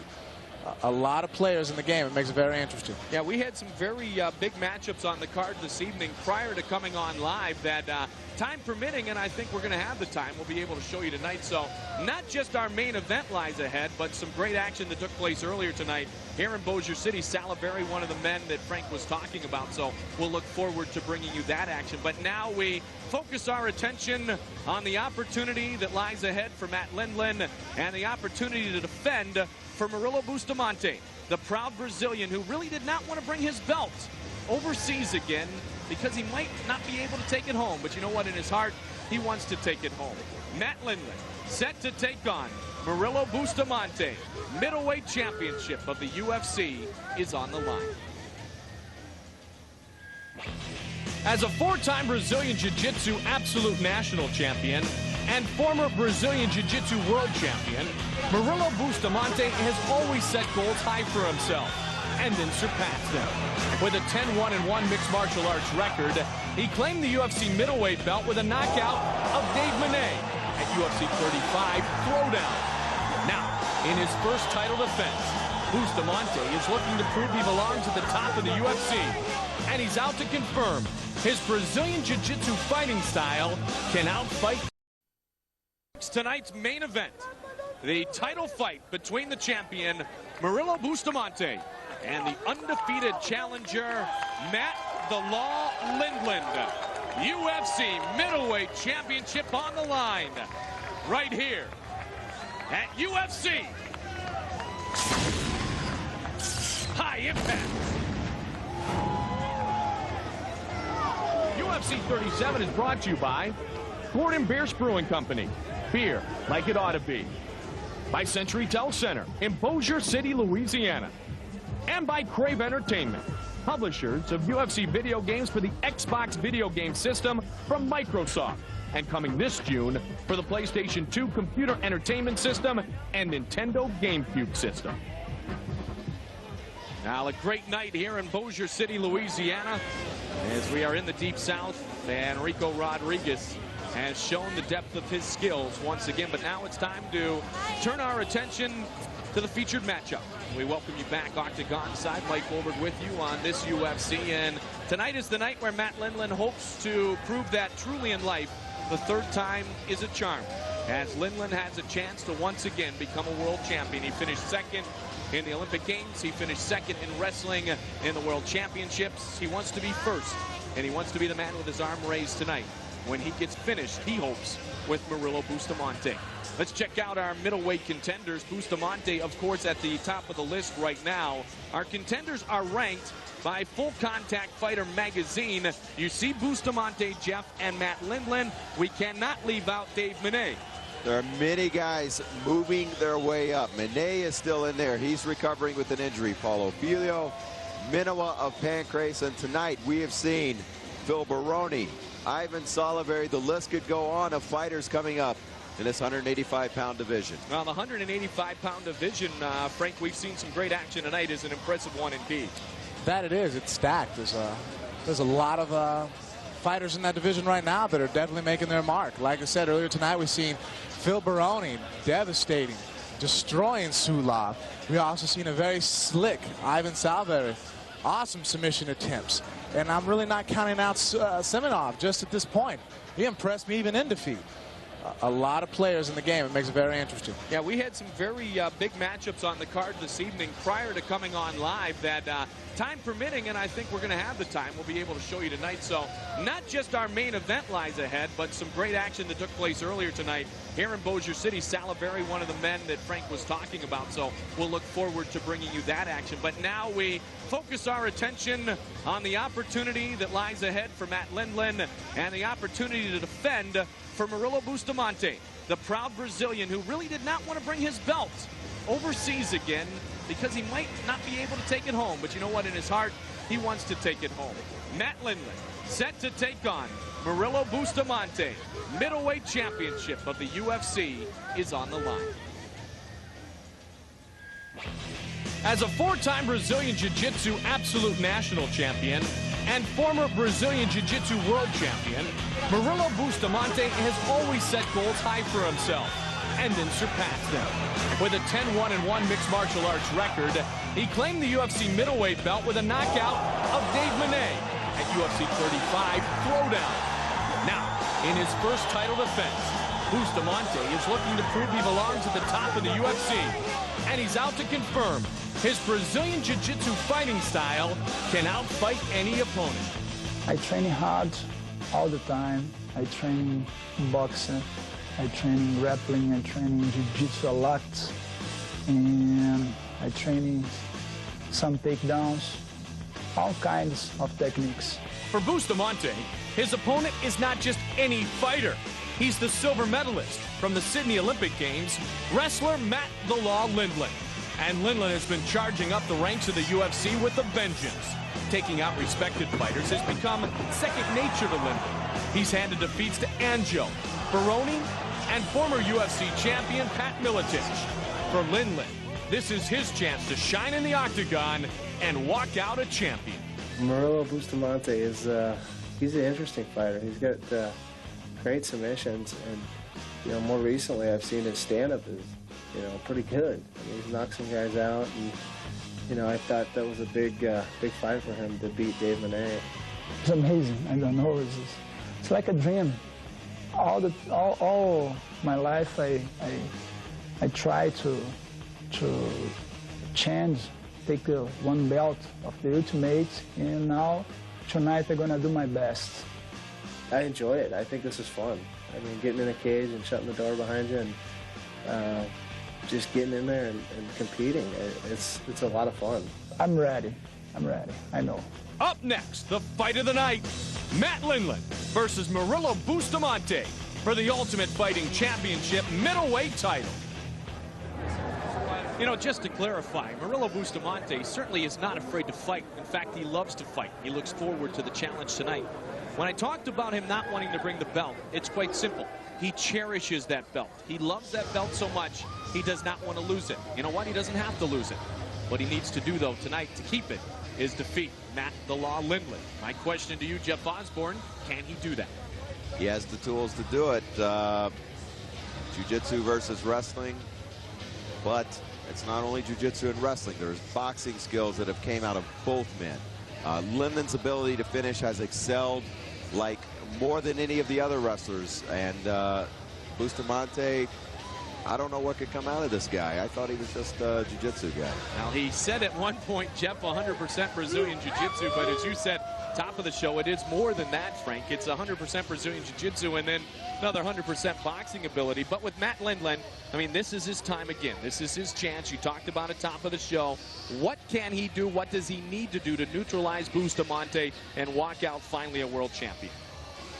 Take him out of his element. I mean, if you can control where the pace of the fight is going to be, then you can control where you want it to be, and that's what Lindland is going to have to exploit. The fact that he is going to be the stronger man in the clinch and decide whether this fight will go to the ground or decide maybe this fight will stand up.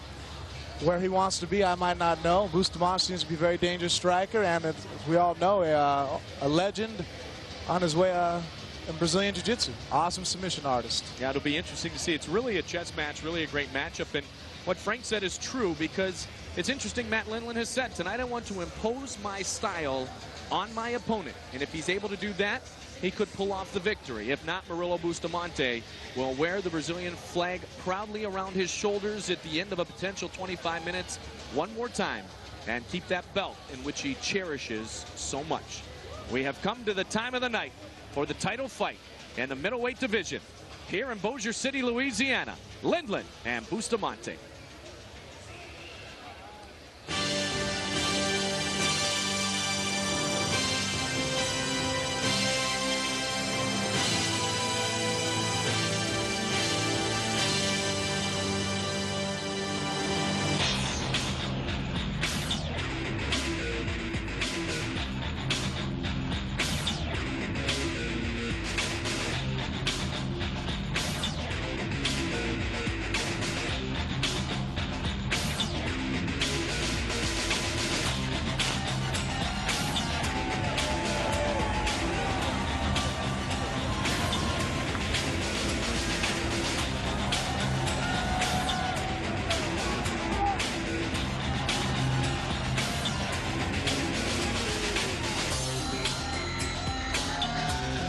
And the role of the challenger will be played by Lindland. He is hoping that second place does not happen as it's had in the Olympics. Tonight, he has a test ahead of him. Does he want to take Murillo to the ground? Does Murillo want to stand? We will see in just a few moments. An Olympic silver medalist likes to work in the clinch. He's been very effective, and now his will to win is greater than ever. Now the sports books have Lindland the favorite, albeit by a slight margin, over Murillo Bustamante, who presently is the middleweight champion here at the UFC. I'm going to ask if you're ready. I'll ask him. I'll tell you, let's get it on. Okay? Protect yourself at all times.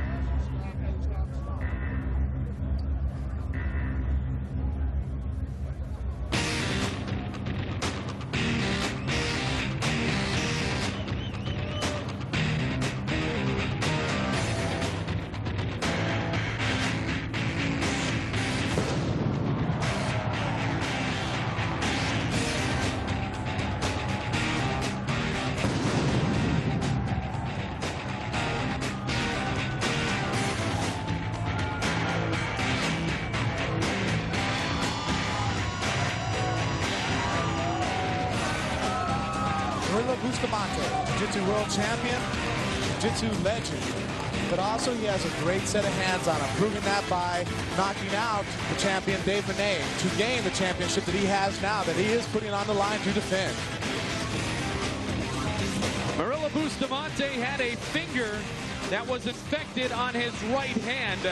Frank, will that finger be a factor in tonight's matchup? I don't believe so. Finger injuries are not going to incorporate too much of a problem into his grip. As you can see, you have 4 fingers and a thumb. If he had a problem with his thumb, definitely a problem with his grip. But having only 1 finger injured, you have 3 more that will easily take over and compensate. People have competed countless amount of times with a broken finger, broken toe, and all they do is tape it. As far as the pain is concerned, we all know that what you might feel when you're sitting down on your couch watching TV, you're not going to feel when you're inside the octagon. And they tell us that Murillo Bustamante's finger is healed. We just wanted to give our fight fans the update on the condition of Bustamante.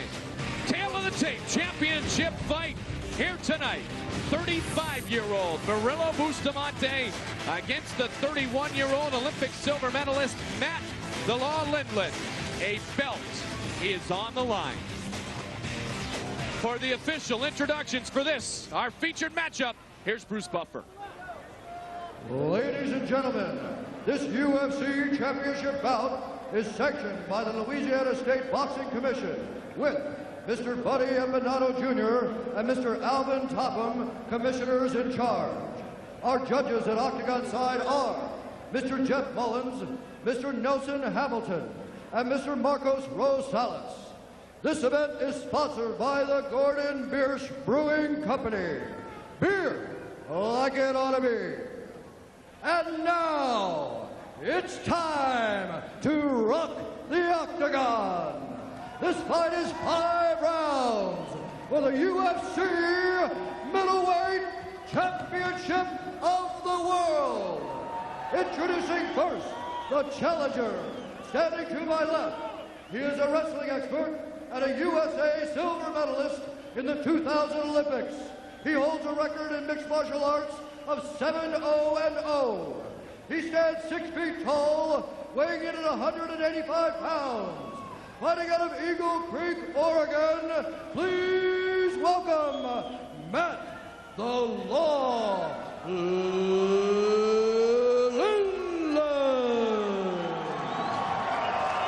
And now, introducing the fighter standing to my right. He is a Brazilian Jiu-Jitsu expert with a mixed martial arts record of 10-1-1. He stands 6 feet 1 inch tall, weighing in at 185 pounds. Fighting out of Rio de Janeiro, Brazil. He is the UFC Middleweight Champion of the World.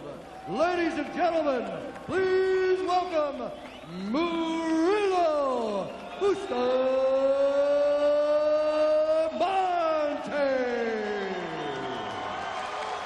And when the action begins, our referee in charge is Big John McCarthy.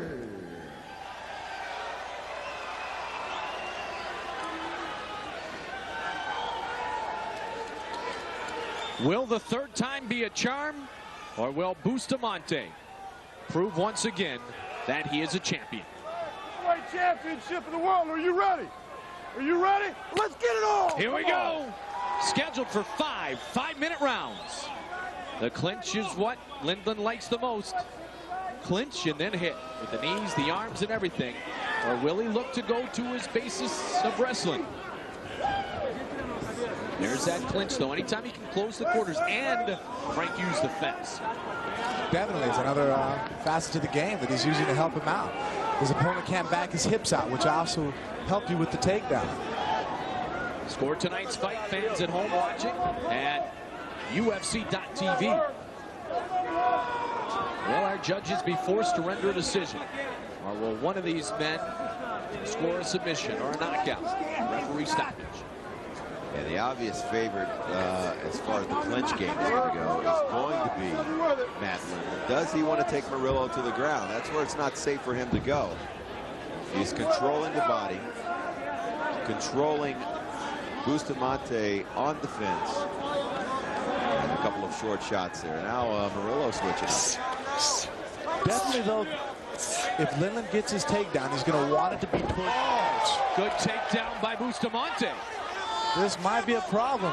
Fighting off his back is not going to, we're going to see what Matt Lindland has to offer. I'm amazed once again. Bustamante wrestling the wrestler. He boxed the boxers. I am impressed. Impressive individual. Now, when he talked about 100% Brazilian Jiu-Jitsu, one theory, one question, is this 94? One man said, is that like bringing a knife to a gunfight? Well, you know what? He's got a whole arsenal of weapons. Does Murillo Bustamante. And one thing we also mentioned today as we talk amongst each other is Lindland puts himself in dangerous positions. You can't do that against a guy like Murillo. He will capitalize on the armbar. Definitely that being the case. Bustamante, if he gets it halfway, he will sink it in. That is his profession. That is what he's good at. That's what he was raised as, a submission artist. Great jiu-jitsu guy. If he gets halfway there, it's going to be a problem for Matt Lindland. Murillo's got to work his left leg past the legs of Lindland. Lindland just holding on, probably hoping that this fight gets stood up once again, where he can work his clinch. I see Bustamante going straight to a mount from this position. If he gets it, that will definitely be interesting to see what Lindland has to offer while being dominated for a chance. We know he is extremely well versed in submissions too, Jeff. I apologize. Murillo Bustamante, 7 times Brazilian Jiu-Jitsu national champion. Oh, look out, armbar coming out. Does he have it? It's straight. Does he have it? It's straight. There it is. It's over. No, wait. No, you're fine. You're fine. Hold on. Stop. Time. You're fine. It's your corner. Come on to your corner. To the corner. Bustamante thought Lindland had tapped. McCarthy says you're fine. That was also close. Hand was going to the thing. I apologize. Hands going to the thing. Put your mouthpiece back in. That may have cost Murillo this fight. Can't. Your hand was going to start to tap on him, all right? Your hand was going to start to tap. I'm letting the fight go. I'm letting the fight go. All right, John explained it. He said your hand was going to tap. Let's go. We're going to start. Letting it go. He's going to let him go. Here we go. Well, no reason to believe that Bustamante can't put him back in that position. You see the disappointment on the face of Murillo Bustamante. That would have been a quick armbar finish by submission. Mentally, I'm sorry, Mike, that plays a bad mental game against Bustamante. He thought he won. He's already done fighting, and now he has to go back in and fight again in his mind. I am thoroughly confused. I have no idea what happened. His arm was fully extended. From our vantage point, we couldn't see if there was a tap happening or what happened. Now, Lindland shook his head. I wasn't tapping. Of course, what do you expect his reaction to be? But right now, the action continues, and that's what Murillo Bustamante has to understand. This fight is continuing. He's got to work through that momentary disappointment and try to get himself back into an advantage position. This might not sound the greatest, but I got to tell you, from a jiu-jitsu man's point of view, if I straighten your arm once and you dispute the tap, the second time you're not going to have time to tap. I'll make sure that there is no doubt that your arm was taken. Don't give up the move until the referee tells you to give up that move. Murillo's being a good guy. You can't really fault him for the fact that he's not out there to maul somebody.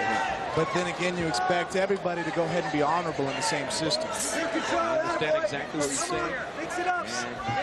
And Royce Gracie talked about the same thing.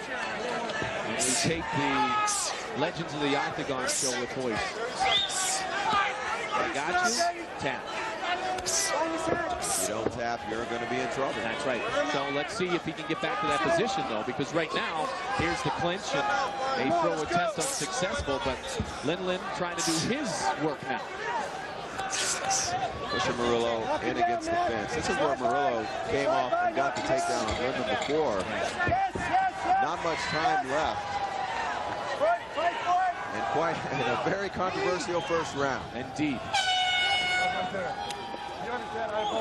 Gives him a tap of class, though, and McCarthy will talk to him for a second. He's obviously still a bit shaken up by the hat.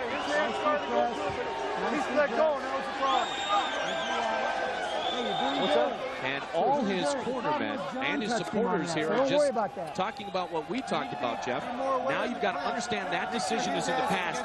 Move on and fight on. You still have an opportunity to win this fight. Okay. Get over your mindset. Don't stay in that mindset that, oh man, I just won this fight, but something's happened.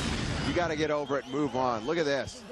Lindland, using his wrestling, hops over into a bad position, leg over, arm extended. Man, it's hard to tell. I don't think he did tap. Now watch the slow-mo, or was he reaching for his hand position? And then there's a controversy of how many taps counts as a tap. Not sure. Not sure. Looked as though he definitely had it in his mind he was thinking about. But the only reason why he got out of that arm bar was because of John McCarthy interfering. Now that's correct. Regardless whether he tapped or not, if McCarthy hadn't interfered, the arm would have been broken. All right, online scoring round one. A slight advantage given to Murillo Bustamante. Our fans around the world, thanks for participating. UFC.tv. Stay with us as Lindland tries to work the clinch. And down he goes. Another takedown. Wrestling the wrestler again. What is this guy? Boxer, jiu-jitsu, and taking down a takedown master like Matt Lindland. I don't know what's going on here. Well, his bio needs to be updated because he is more than Brazilian jiu-jitsu. I really feel that Bustamante is going to go back for the mount in this position. Oh, good reversal. He's going to push him into his guard. Definitely. He's going to either go for the back or come up for a sweep at this point. Second round, 5 are scheduled. 5 minutes in duration. Keep in mind that the hardest job in this business is being a referee. He has the well-beings of those fighters put into his hands. If he sees one is in danger, he's going to react. Here's Lindland in the top position, but in the guard. Much more comfortable there than he is on his back. And now Lindland happy to bring it back to the feet. Not so much to strike, but to work his Greco skills. Bustamante doesn't mind throwing punches. And doesn't mind this position either. Using the hooks with his feet, opening up a guard, looking for sweeps. Oh, some people criticize a jiu-jitsu guy for going to his back, but hey, why, go where you're comfortable. If you want to take me down, come and do it. But if Murillo wants to be on his back, Lindland's got to avoid being put there. Hey, criticizing a jiu-jitsu guy for going to his back is like criticizing the Chicago Bears for giving the football to Walter Payton in the backfield. You go with your strengths. And here's the clinch. And Bustamante didn't stay in it long. Really lift him and try to deliver some punishment here, Frank. No, before that, Bustamante made a correct decision to go ahead and jump guard. Yep. Lindland had double underhooks and could have gone for a little bit of elevation on that throw. Only disadvantage of that was the cage is right behind him. Definitely right now, even though he's in the jiu-jitsu man's guard, that cage is going to play in the favor of Matt Lindland. And we spoke of Lindland putting himself in dangerous positions. He was extending his arms moments ago with Murillo. You'll see good wrestlers' hip movement and jiu-jitsu hip movement are not the same thing, but these two guys are definite masters of getting out of dangerous positions. Now Lindland, so decorated a wrestler for so many years, training exclusively in mixed martial arts only since last December. And Murillo, a nice succession of 2 right hands. Looked like it ticked Lindland off a little. Now there's definitely been some looks here in this round of disgust towards each other. Competitiveness indeed.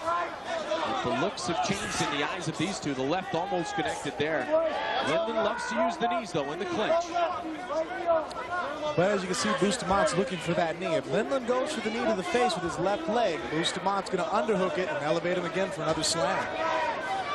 He's taken him down twice already. Murillo Bustamante, our champion. 1:15 remains in round number 2.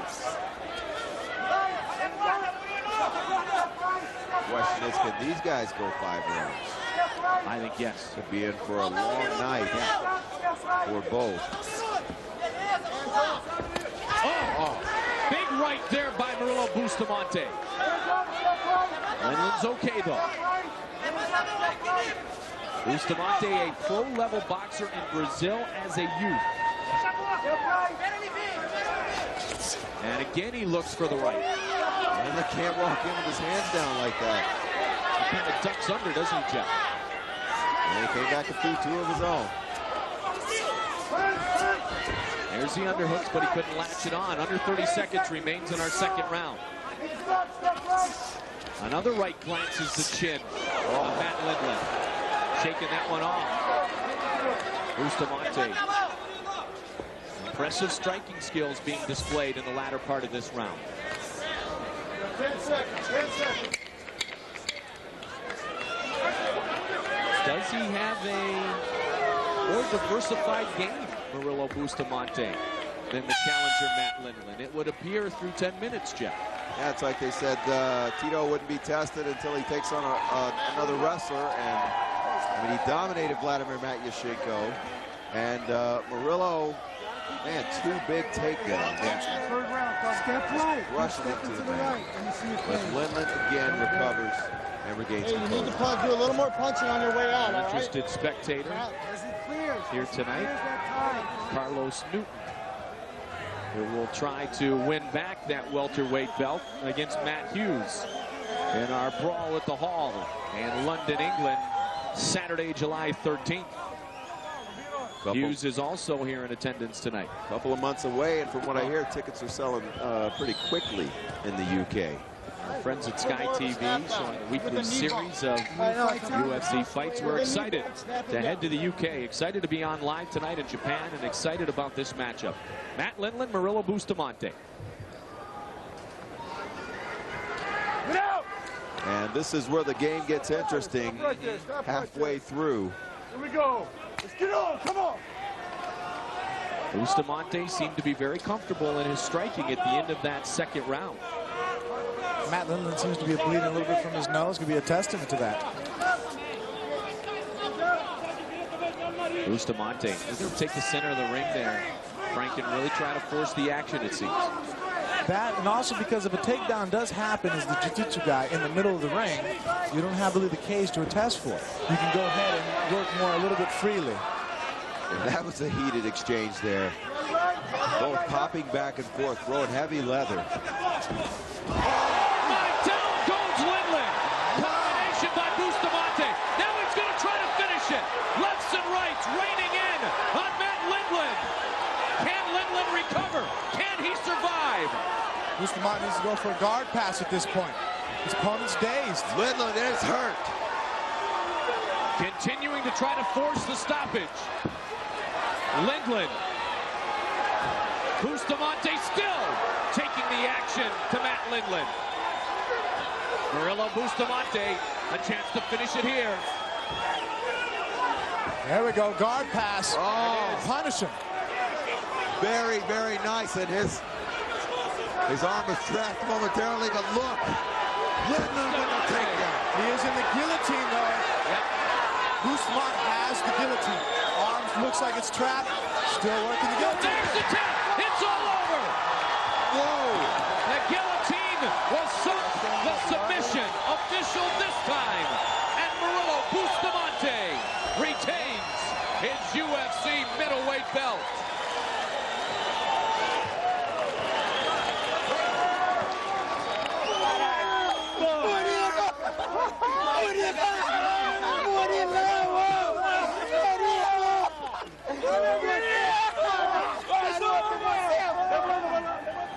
He can pack the belt up, take it right back home. What a champion. I'm sitting here smiling on my face because I can't believe what I've seen. Lindland has shown, I mean, unbelievable improvement over the last several fights he's had. And Bustamante, man, I am greatly, greatly impressed with his skills all the way around. Bustamante did everything we said he was going to do tonight and more. You've seen jiu-jitsu. Had an arm straight, went through sweeps, jumped guard, ended up winning the fight on a submission using the guillotine. The hands that we spoke about were what set it up, dropping Matt Lindland with a powerful right hand. And even out-wrestled the wrestler, in my opinion. I guess tonight he could be called the criminal because he broke the law. Hate to use a cliche like that, but... Although it was a good one. Man.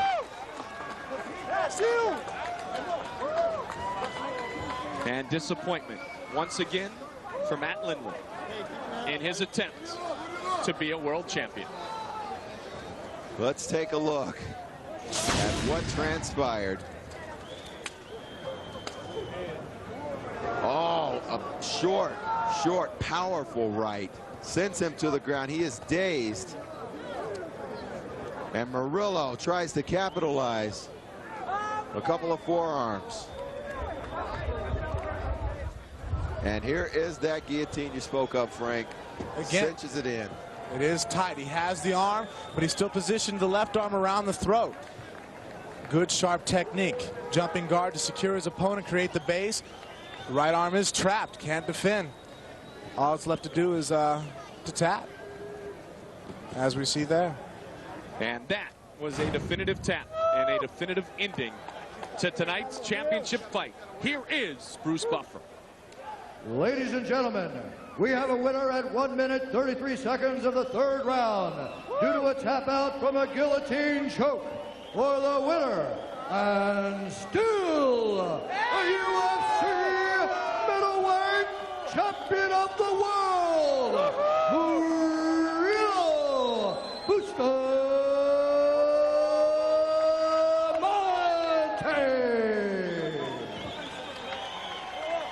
Let's have a big hand for Matt Lindland. He overcame the disappointment of the controversy in round 1, and he won by submission in round 3. Murillo Bustamante retains the middleweight belt. Ryan Bennett. All right, guys, we are with Matt Lindland. Matt, tough fight for you in that first round. I tell you what, it seemed like you were trying to control him. Everybody wants to know, did you tap in that first round? No, I started to roll, and I went like this to roll, and I mean, my hand moved one time. And I think he stopped, and then John stopped it, but it wasn't, maybe it would have been, but it wasn't at that time. Matt, were you surprised how strong Murillo was? Because, I mean, you're a guy that's really went through everybody, but it seemed like you just had a tough time controlling him. He's got good position, and he's definitely strong. He's a big guy at that weight class. Matt, what's up for you? I know it's tough to swallow a loss. This is your first loss in the octagon. Is it one of those things you just got to go back to the drawing board and start all over again? Start over, I don't think, but keep improving. Close, but you know, it happened today for him, and hopefully next time I can do it. Matt Lindland, very classy in defeat. Let's bring in the champion. He is still the champion, folks. Murillo Bustamante joins us right now. Now, Murillo, you're a striker all of a sudden. I tell you what, man, you're supposed to be the submission guy. I keep seeing these outstanding strikes to finish fights. I'd like a special thanks for my boxer coach, Claudio Coelho, because he's trained me in Brazil very hard. But I like to fight on the feet. And thanks for my team, Brazilian top team, for supporting me. My manager, my partners, Bebel, and Liborio. And for me, it's a dream back here. And the great fighter like Matt Lindland, he's a warrior. For me, it's a dream. Thank you a lot. Merle, let's show the first round to you. Everybody thought, a lot of people in the building thought that you made him tap. Let's show you it. Take me through it right here on the Jumbotron. I thought the fight is over there, but it's okay. No worries again. I'm very happy again, and I'll be back. You will be back, no doubt about it. I hope so. I'm gonna die here. Finally, you made no doubt about it in this later round. Like I said, your striking's been so incredible. You're known as a submission guy, but you're so well-rounded. Just take me through that. What did you see that you knew you could land that strong right hand? I training boxing since was a kid, and now I can. I train more boxing in Brazil, but I ever likes to fight on the feet. That's it. Thank you a lot. He's got the belt, folks. No doubt about it. Murillo Bustamante is the best in the world at 185. Back to you guys. Well, Ryan, thank you very much, and our congratulations goes to Murillo Bustamante. Matt Lindland, truly an honest guy, a credible and respectable competitor. And if he says he didn't tap, I think most of us should believe that. I think all of us should believe that. And Bustamante said no problems. He got what he wanted, and that was the submission. Fight fans, stick around. You're going to get what you want, and that is more great action inside the octagon. Robbie Lawler and Aaron Riley fought earlier tonight. Andrei Semenov and Ivan Saliveri fought earlier tonight. As Frank Mir talked about, we'll show you some of the great action that took place before we came on the air. Still ahead, but right now, not one but two belts around the body and the waist of Murilo Bustamante, our middleweight champion. UFC 37 is brought to you by MaxFighting.com, most popular mixed martial arts news site. And by Tap Out, clothing wear at InYourFace.com.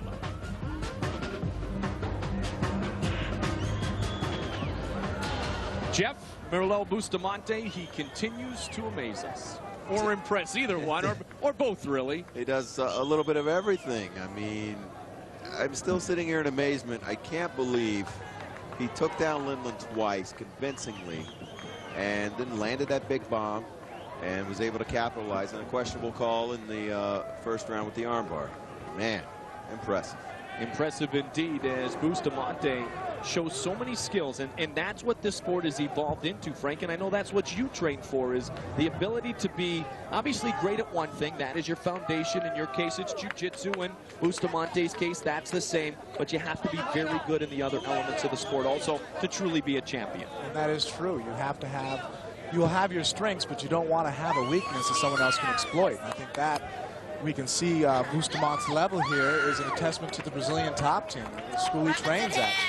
What they're doing down there is obviously working. You have Bustamante, Ricardo Arona, Nogueira Minotauro. Both brothers. Geez, I could speak on forever with the fighters that are coming out of their camp. And we can see that obviously the training is well-rounded. Bustamante, awesome takedown artist now. Took down the wrestler, outboxed him, and in the end, he got what he wanted, and that was the submission victory. Bustamante retains his championship. As promised, more action here on our presentation of UFC 37 High Impact from earlier tonight. Welterweight debuts by Robbie Lawler and Aaron Riley. Impressive debuts, to say the least. Lawler out of the Militich camp. Aaron Riley fighting for Matt Hume and Maurice Smith up in Seattle. Robbie Lawler and Aaron Riley. All right, here we go. Welterweight matchup. Robbie Lawler, Aaron Riley, our referee, Larry Landless, and we are set.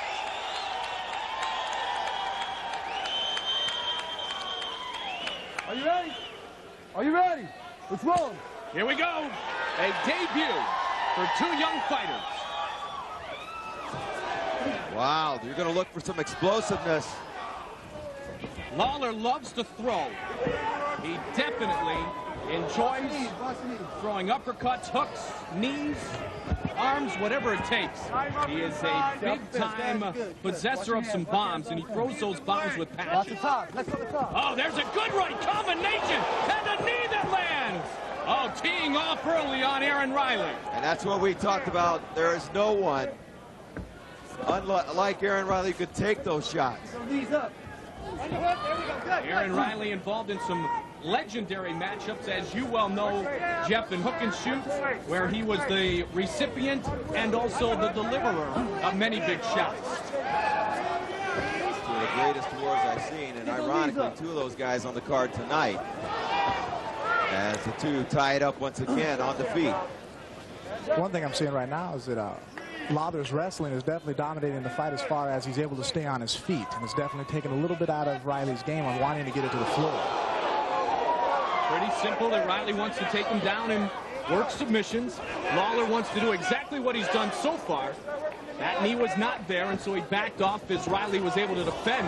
Continuing to try to throw bombs, though, is Robbie Lawler. Watch the head movement of these two guys. Riley moving out of the way of several heavy blows, that knee. And Lawler does the same. Incredible defense, not only offense, from both. Looks like Lawler's settling in right now at the moment. Getting a little used to being in there.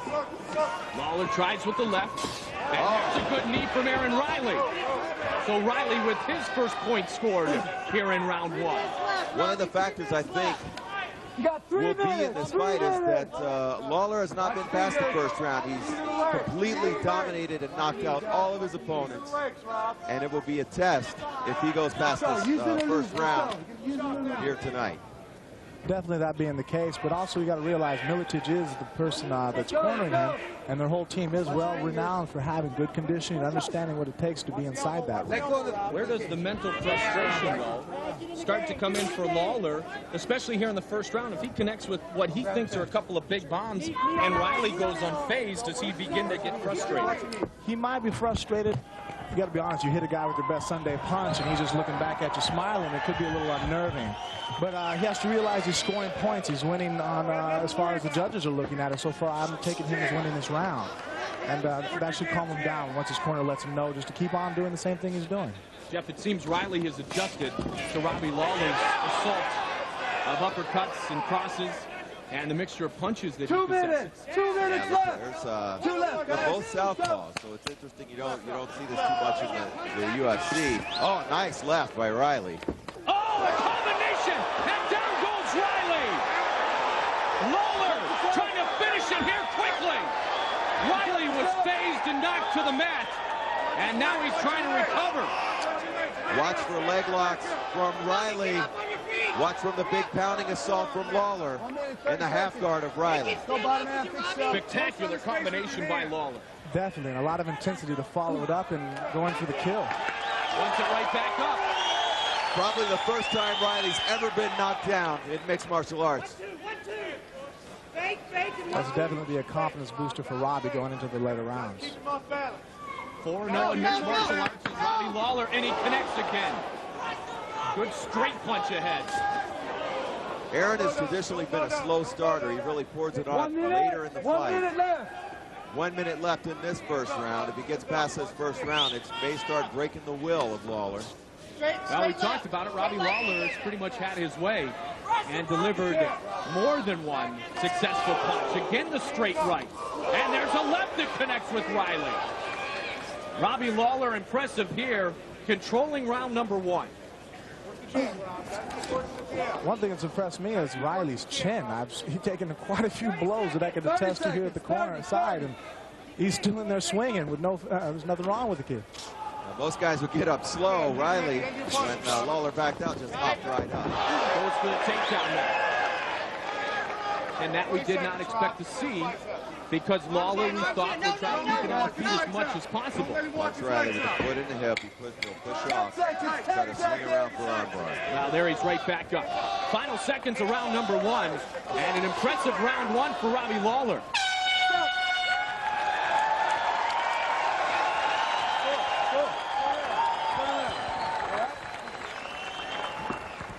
I don't want to say it. I don't want to say it. Okay. Listen.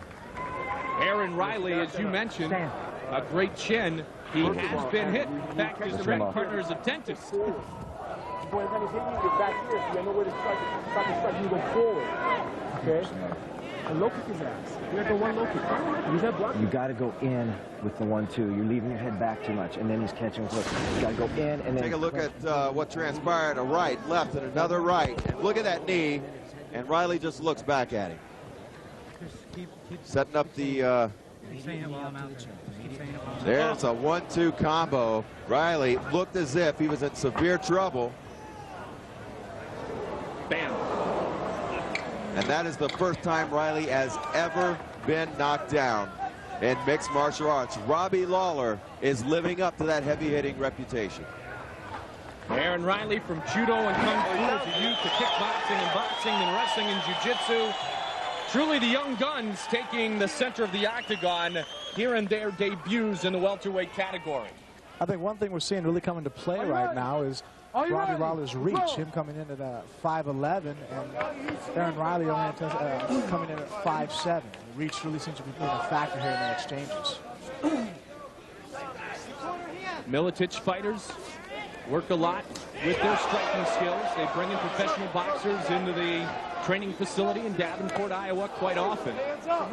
Watch kids, watch kids. Miletich loves to strike with the guys he trains nowadays, and Robbie Lawler loves to throw him himself, and he has so far in this matchup. What does Riley want to try to do differently, Jeff?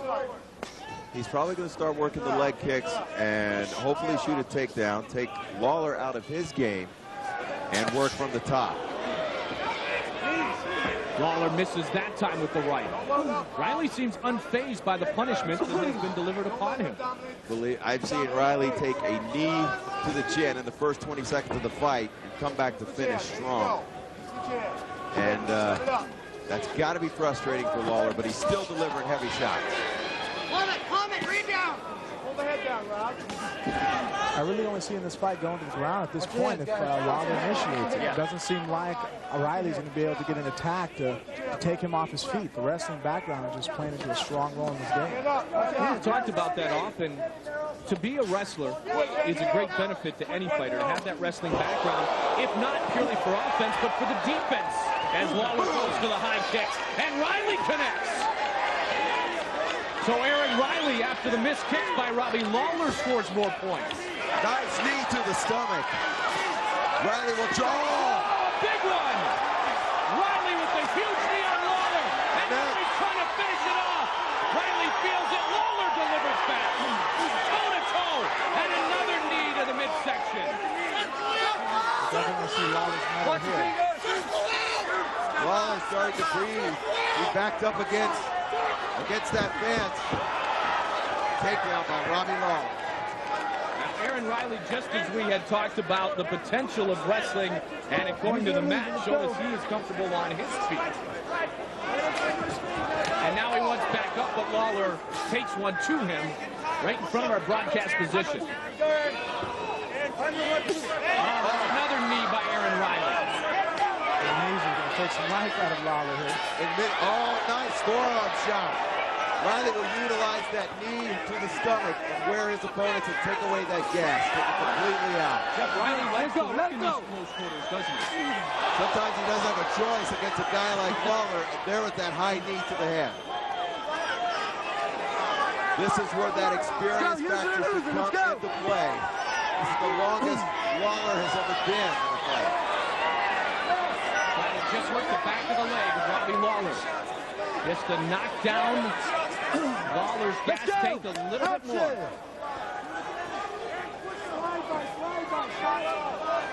They work on a lot of knees. And they break. 1:43 remains in round number 2. Oh! Riley again with the knee. And they close the corners. Riley really liking the knee usage here. An uppercut. He's getting wild. Lawler's got to keep those hands up. He's starting to drop his head a little more, but he still has a lot of power. Yeah, his punches are starting to turn the corner a little bit more. They're not as straight as he was firing in the first round. And those were the ones, Frank, in the first round that connected right onto the face of Aaron Riley with those straight punches. Technically perfect. He shot his backhand right down the pipe. Any boxer would have been proud of that move. Lawler's hands are way down. 1 minute! He's dropping his hands. I don't think Riley is going to go high with a kick, but you never know. Takedown by Robbie Lawler. Good pace to this matchup. Toe-to-toe action. Not a good pace right now if you're Robbie Lawler. I think it's starting to get to him. I agree. He is throwing bombs and keeping those hands down. And this is where Riley will pour it on. He only has 30 seconds left in this second round of 3. Keep those knees up. There's another forearm that connects. Riley on Lawler. 20 seconds left in round 2. Another forearm. Is what we talked about potentially with Lawler. You train for the 15-minute fight, but if you've never been pushed inside the real deal to 10 or 15 minutes, it is a different world. Totally different world. Training and fighting, as much as you try to simulate it, there's no way to simulate what it's like to step inside the octagon. Sit down, sit down, sit down, sit down. Hey, don't apologize. Yes, sir. Go on in. Oh, yeah. Hey, you got to work your jab to control the pace of the fight. You understand? Keep your left up. Pump your jab when you're tired. Catch your breath. You understand? Hey, you understand that? Put that on his neck. Use your speed, not your power. Attack. Vaseline, Vaseline, Vaseline. Give me it, give me it, give me it. Get that. Here. Hey, yeah. Hey, Use your speed, Robbie. quit putting your head down so Frank much. Aaron Let me Riley knee you. used You the understand me? knees. He used his forearm to perfection in round 2. Definitely. It looked like he's picking his shots there. He sees Robbie coming with his head down. He's able to fire the knees straight in. Let's go, let's go. Bam. Let's go. And in the forearm in this sequence. Nice Muay Thai move. Robbie was a little relaxed laying up against him. Created space with his hand and drove in a very clipping elbow. Very meant to, it could easily cut a person open. Very close matchup through 2 rounds. Lawler kind of stumbled and fell into the fence there towards the end of the round once he heard the bell. This is the final round. Lawler re-energized for now, but for how long? As Riley has withstood the punishment of the first round and delivered his own in the second. I have to be honest with you, I don't know if that came out kicking or already fatigued. Great point. That time he scored a point, though, with the left. Single leg. And almost a takedown, but not quite. Out comes someone's mouthpiece. Looks like Lawler's. Riley's going to go for that slam. He's got it. Didn't come down on him, but did bring him down there right back up. Interesting. Oh, climbing up the back on the cage. What can he do from here, Frank? He's going to go for the lion kill. He's definitely going to go for the neck, hopefully staying on the back with his hooks. Kind of an awkward little Matt Serra position here. Here's Riley's mouthpiece. It came out. Lawler's got to possibly move off that fence. Riley bloodied up a bit. With the shot he took on the left hand of Robbie Lawler, he's trying to set up a submission. Aaron Riley trying to end it. Sorry, Mike. Lawler being bloody has been or Riley being bloody has been an accepted thing in probably the last 10 fights he's had. One thing about the choke that Riley is trying to use, if the hand cannot get behind the neck, Riley won't have the pressure to be able to choke him out. The hand across the throat right now is not what's putting Lawler in immediate danger. But if Riley hooks up the hand and puts it behind his neck, his left hand, would be enough pressure to get the choke, the tap, or even the pass. 3 minutes, 10 seconds remains in the third and final round. And Lawler able to fight through the submission attempt. And now he's working combinations on Aaron Riley. Riley's up. Talk about Rocky. Oh, there's a big knee. Lawler working on Riley again. Riley, truly a warrior. Let go of the Robbie definitely proving his mettle here. He was fatigued in that second round, I got to tell you. I don't know if he was going to make it for the third. Here he is slugging full intensity. Let it go. Lawler that time with Riley down, tried to take the action to him, and it worked very successfully. I'm probably more nervous than Riley right now. I'm proud that he's here, and I'm proud of this fight. This is a great debut for both Aaron Riley and Robbie Lawler, as the timeout you put in his mouth is signaled by the referee, Larry Landless. Mouthpiece readjusted and reinserted. A little bit of wind help out Robbie. Get him a little fresh. No water. Right here, right now. Are you ready? Are you ready? Let's roll. Here we go. Robbie, work the jab. Work the jab. Lawler probably ahead on points now in that ball. We know he was able to earn round 1. Riley easily could have been given round 2. And Lawler controlling the pace for the most part here in round 3, other than the submission attempt. This has lived up to what everyone around here said it would be, a stand-up war. And now going to the ground. Riley tried to slip around for armbar. I don't know if Lawler wants to stay on the ground or stand. Lawler, big left, faked it and connected. Oh my! Trying to load up again, and this time he kicks. Look at Lawler's hands way down. Is that confidence, or is that fatigue? I'm thinking it's a little bit of confidence. That was a pretty tricky move he pulled there. Pulled off to the left, act like he was fatigued, fired back a straight left. That's a very experienced fighter's move there, coming from a very young kid. Robbie Lawler again tries to come up top with the left. Oh, he's going to go for that takedown. And gets it. Don't put the face. Don't put the face. Break it. Break it mentally. Break it. Right there, stay. Look at him. He just kicked him off with both feet. Go back down your legs. And back standing up. Not sure how much time is left. Got to be dissipating. Our third and final round. Don't lean over like that. Another knee to the stomach. High knee. Lawler's head was not down far enough to have a big impact. Hey, let's go. There we go. Lawler comes back to the middle of the ring again. Look for another combination. Riley shoots in quickly, and the uppercut is blocked. Lawler with a right, and just missed with that left. Tried the straight right. Looks like Lawler's getting a little frustrated, but Riley's got to pour it on here.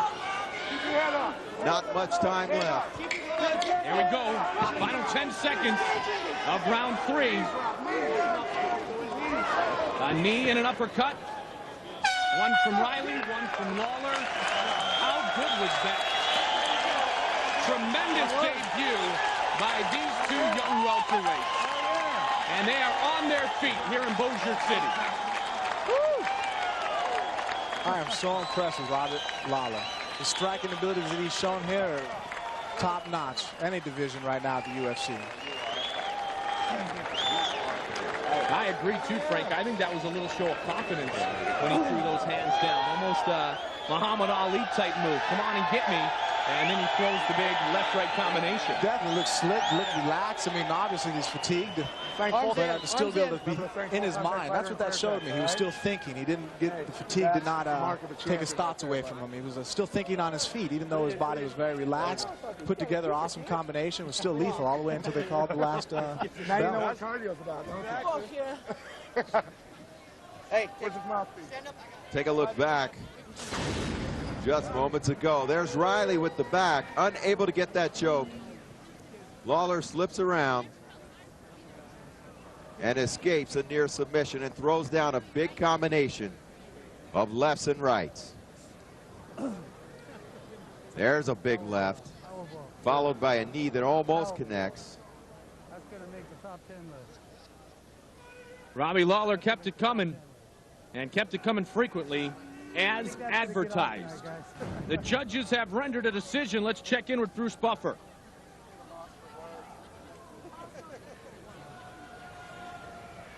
Ladies and gentlemen, before I read the scorecards, let's have a big hand for these UFC welterweight warriors. After 3 rounds of action, we go to the judges' cards for a decision. Judge Marcos Rosales scores it 29-27, Lawler. Judge Nelson Hamilton scores it 29-28, Lawler. And Judge Jeff Mullen scores it 29-27 for the winner by unanimous decision, Robbie Lawler. Powerful, explosive, great striking ability all lead to a unanimous decision in favor of the Militich fighter, 20-year-old Robbie Lawler.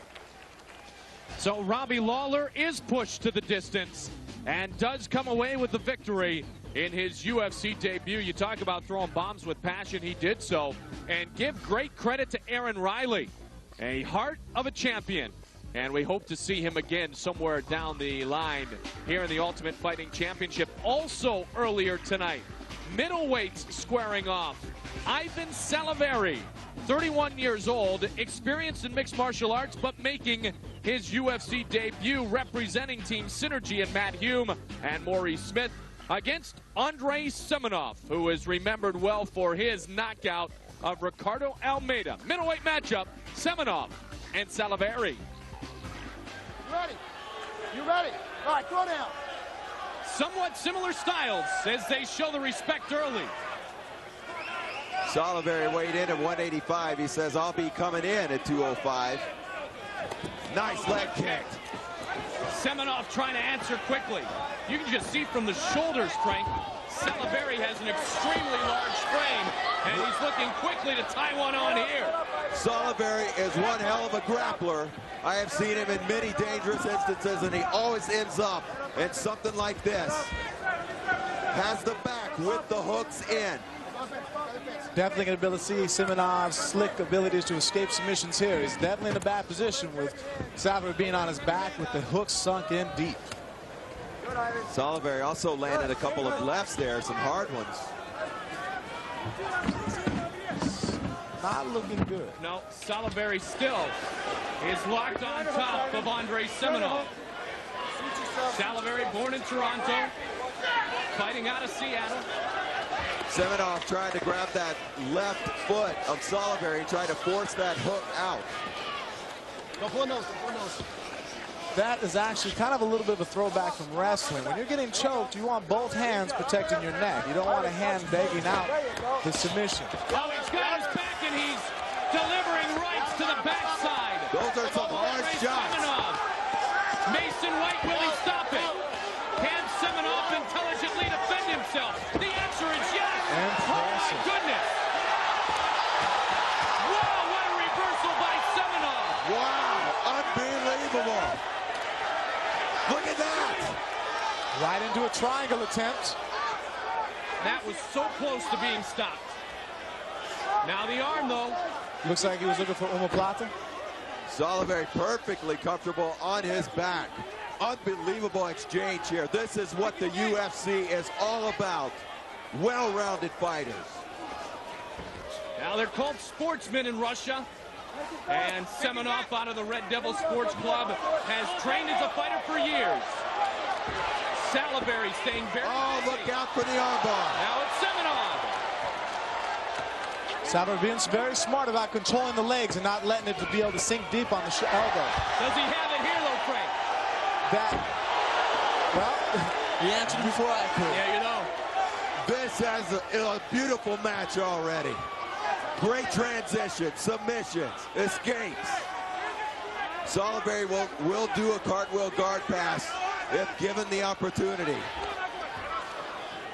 And Semenov is looking a little bit fatigued. One leg through.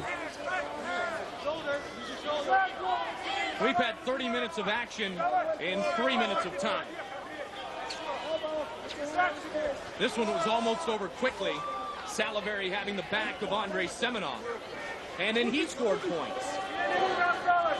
And now the pace momentarily, not surprisingly, has slowed a bit. Salaberry is going to try to work his left leg through. You gotta keep working for submission. I'm gonna have to stand you up. Keep working. You hear Mason White urging the fighter to work towards submission, or they'll be stood up. Half guard now. Salaberry do a nice forearm. He's using his forearms to force the arms open of Semenov. There is a full mount. Here we go. Salaberry on the back again of Andrei Semenov. In fact, Semenov kind of turned and gave it to him. I think he's got the choke. No, he does not. Semenov. Semenov doing a very good job of fighting off the hands. Again, both hands in control. Mason White all on top of the action here. Semenov mounted again. Salaberry trying to tee off, and Semenov not a armbar tip, armbar tip. And he's going to get out. His elbow is through. Semenov is an escape master. This guy's kids needs to be called Houdini. Salaberry with a nice leg kick gives us a smile. He has been magical here in round one, Andrei Semenov. Salaberry has had all the momentum, though. Boom, that is a nice inside leg kick. And Semenov has slowed down, leaving his punches out after he throws. 5 seconds left in round one. Accidental headbutt. Wow. Stop. Many at home right now wondering how Andrei Semenov survived that first 5 minutes. determination with a little bit of technique. A lot of those positions would have finished at about 99% of anybody else in the world. For him to get out was a true testament to just a tough kid who just won't quit. I mean, a lot of people just would have gave up, and he fought his way out of it. Impressive. Take his back and keep it. Deep breath, relax. Deep breath and relax. Listen. Look at him. Turn straight. Look at him. He's tired, Ivan. He's tired. All he's going to do is throw bombs. I want you to dance around. I want you to... Here we have Ivan Salvador on his back, hooks in, working the punches to loosen up. Probably going to go back for a choke. Nope. Looks like he wants the referee to come in and stop it. He's constantly putting in pressure with the punches to the side of the head. Another angle. Here, Semenov working to get onto his feet again, got to his knees. Very impressive. Fireman's carry, nice and high. Round 2. Round 1 controlled by Ivan Salivary. Talk about trading blows, trading submissions, trading escapes. See the smile on Semenov's face after Salivary got him on the inside of the left. I really think Ivan needs to be picking his hands up. Semenov has "I want to hit you in the jaw" written all over his face. Waiting his turn, isn't he? He is being very patient. He's stalking. He's been hit a few times already. Those are all connecting in the same spot on the inside of the left leg of Andrei Semenov. Oh, big, long right hand. And Semenov continues to smile. Oh, there's that right that you thought he might try to throw, Frank. Definitely. I'm also impressed with the weight advantage that Ivan has, and Semenov is definitely not showing any problems with it. I mean, giving up a few positions, and even with the weight advantage against him, he's able to use it, and escape. He knocked out Ricardo Almeida, did Semenov in his UFC debut. A couple minutes into round 2, which is almost where we are in this matchup. Oh my! There's the shot that Semenov was waiting for. Definitely. He's setting it up the whole beginning. Falling into a triangle. And that one is deep. That is a deep, tight triangle. I cannot see him getting out of this. Armbar. Oh, that is, it's nasty. Waiting for the tap. How does Semenov get out of this? He might. You start praying at this point. Oh, my. Not looking good for Semenov. Still got the triangle attempted, Frank. The triangle is still deep. I think Ivan needs to start working on the back of the head. Get the left arm across. Pull down on the head to finish it. The legs alone are not going to. He seems like he's really keen on wanting to switch over to the arm bar. He's going to back out of that. I can't believe it. You call him Houdini. You were right. And if he had three-quarter tank of gas, he's down to about half right now. Absolutely. You saw him try to catch a little bit of oxygen there. Salivary has to sense it. Working on that inside of the leg of Semenov. Nice left jab. Now I have to tell you, coming from a submission stylist, being able to put someone in one of my better submissions and deep and have my opponent get out is not a boost for my confidence. It is for Andrei Semenov, though, it appears right now, because he's really trying to step into some punches now. Oh, that left got him. Nice. Going toe-to-toe here, boys. Semenov really looking fatigued at this point. But never, ever count the Russian fighters out. More heart than usual. Trained by the Russian Special Forces officer, Victor Kozak, developed on par with the soldiers trained to protect their countries. These Russian fighters, Andrei Semenov, as I mentioned, out of the Red Devil Sports Club, second time inside the octagon. I think at this point we're starting to see the submission attempts catching up to Semenov. He got out, he didn't tap, but he definitely draw a little bit of his heart out of him. He looks a little fatigued to me right now. I think he just wants to get to the third, get that 60 seconds of a rest, and see what he can do. Salivary slowed though too, trying to finish the attempts. Putting a submission on somebody and having them get out takes a little bit out of you too. Oh! blow your gas trying to tap someone. Big knee by Salivary. I heard that one hit the forehead of Semenov.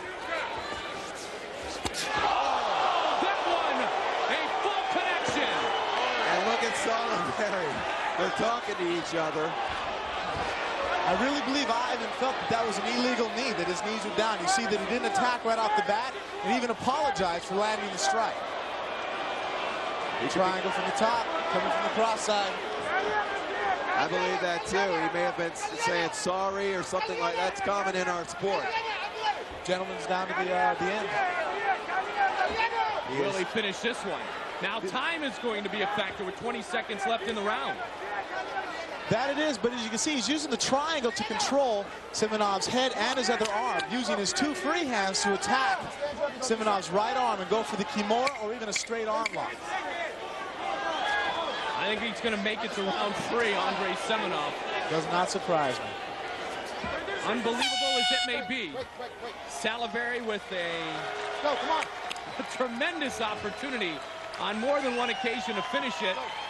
Even kind of gave a thumbs up to Andrei Semenov at the end of the round, saying, I can't believe you're still going, kid. You must now. Yeah.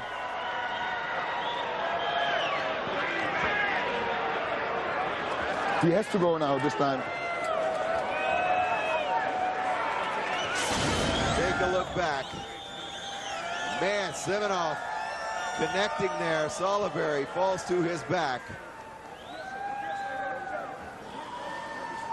Ivan tries to throw some upward bicycle kicks, as some like to call. There's another look at it from the top.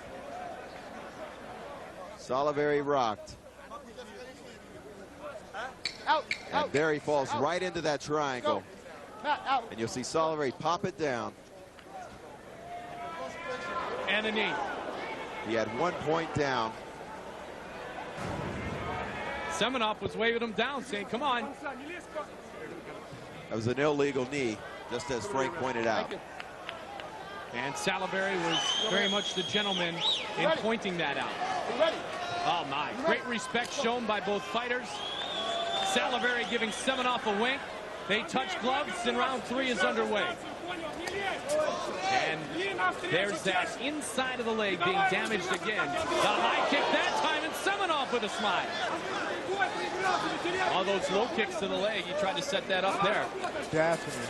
Right now, Semenov's strengths, I still see him trying to land the right hand on him. I think he feels he has the opening, and he's waiting and he's stalking with his right hand down on Ivan. That right connected by Ivan Salivary. You think as much as the two are smiling at each other, they're having a good time. I think they are having a good time. Similar styles somewhat, as we mentioned. We thought this could be a fantastic matchup, and it has been. Nice takedown, clean by Salivary. Look at him. Watch his hip movement. Shoots the leg through. Nice jiu-jitsu pass. Very impressive, slick, textbook. Inside knee across the leg, open to guard. Walked right through it. Very impressive groundwork coming from Ivan. He's got that left arm trap. Oh, nice forearm. Raining down.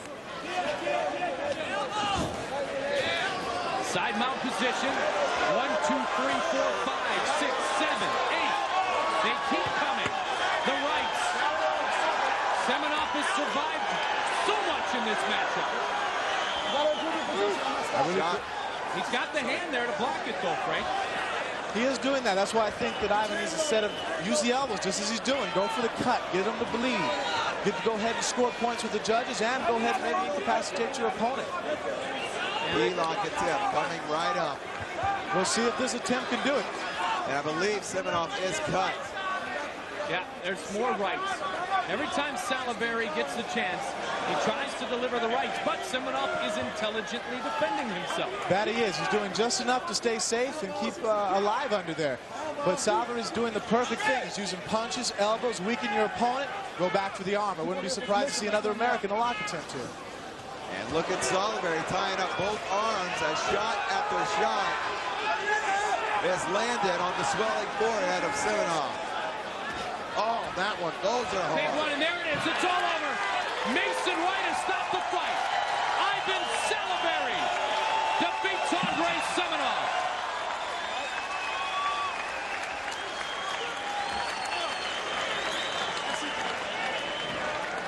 Simonov didn't come through with this victory, but I got to tell you, I'm extremely impressed with him. He's gotten out of things, in my experience of jiu-jitsu so far, that I've never seen anybody get out of. Extremely impressive, even in defeat. Now, he certainly has earned the respect of Ivan Salaberry. He was winking at him at the beginning of the round. They were smiling throughout. Toe-to-toe matchup in which both, I think, enjoyed themselves right up until about the end. Whether you like, playing video games, going fishing, that's what this is to these guys. They're having some fun out there. The punches got it done in the end for Ivan Salaberry. Here you can see it using the triangle over the left arm to hold up.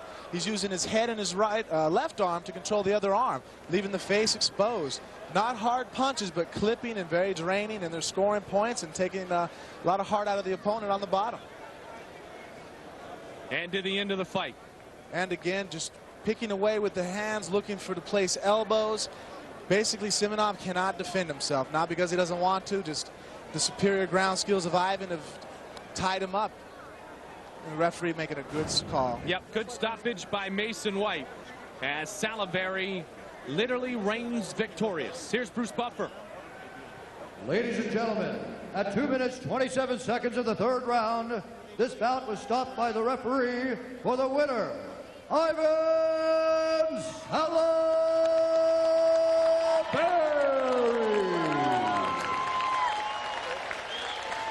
Salaberry extremely impressive, winning his UFC debut.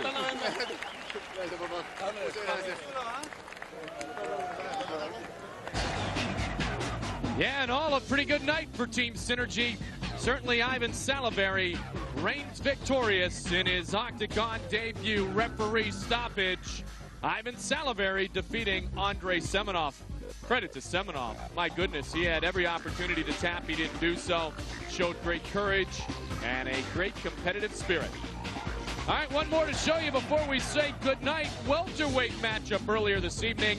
Benji Radek against Steve Berger. Berger, the 28-year-old out of St. Louis. Radek fighting with Dennis Holman in his corner. He is making his Octagon debut. You ready? You ready? Throw down. All right, we're underway. Who will take to the action first, Jack? Hard to tell. Berger likes to come in and stalk his opponent. He'll try to come in. He waits for you to make a mistake, and he'll capitalize. Oh! Big right, down quickly. Oh my! Mason White thinking about stopping this, and now the submission attempt. Berger going for knee bar. He's absorbing some shots. Wow! Solve it. Right, looks like Mason White has stopped it. It is over quickly. It is all over. Oh my, that quickly. The debut is successful.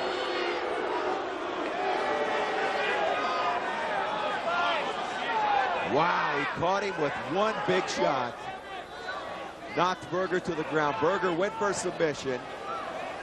Radek threw about 8 or 10 punches down, and White said that's enough. Wow.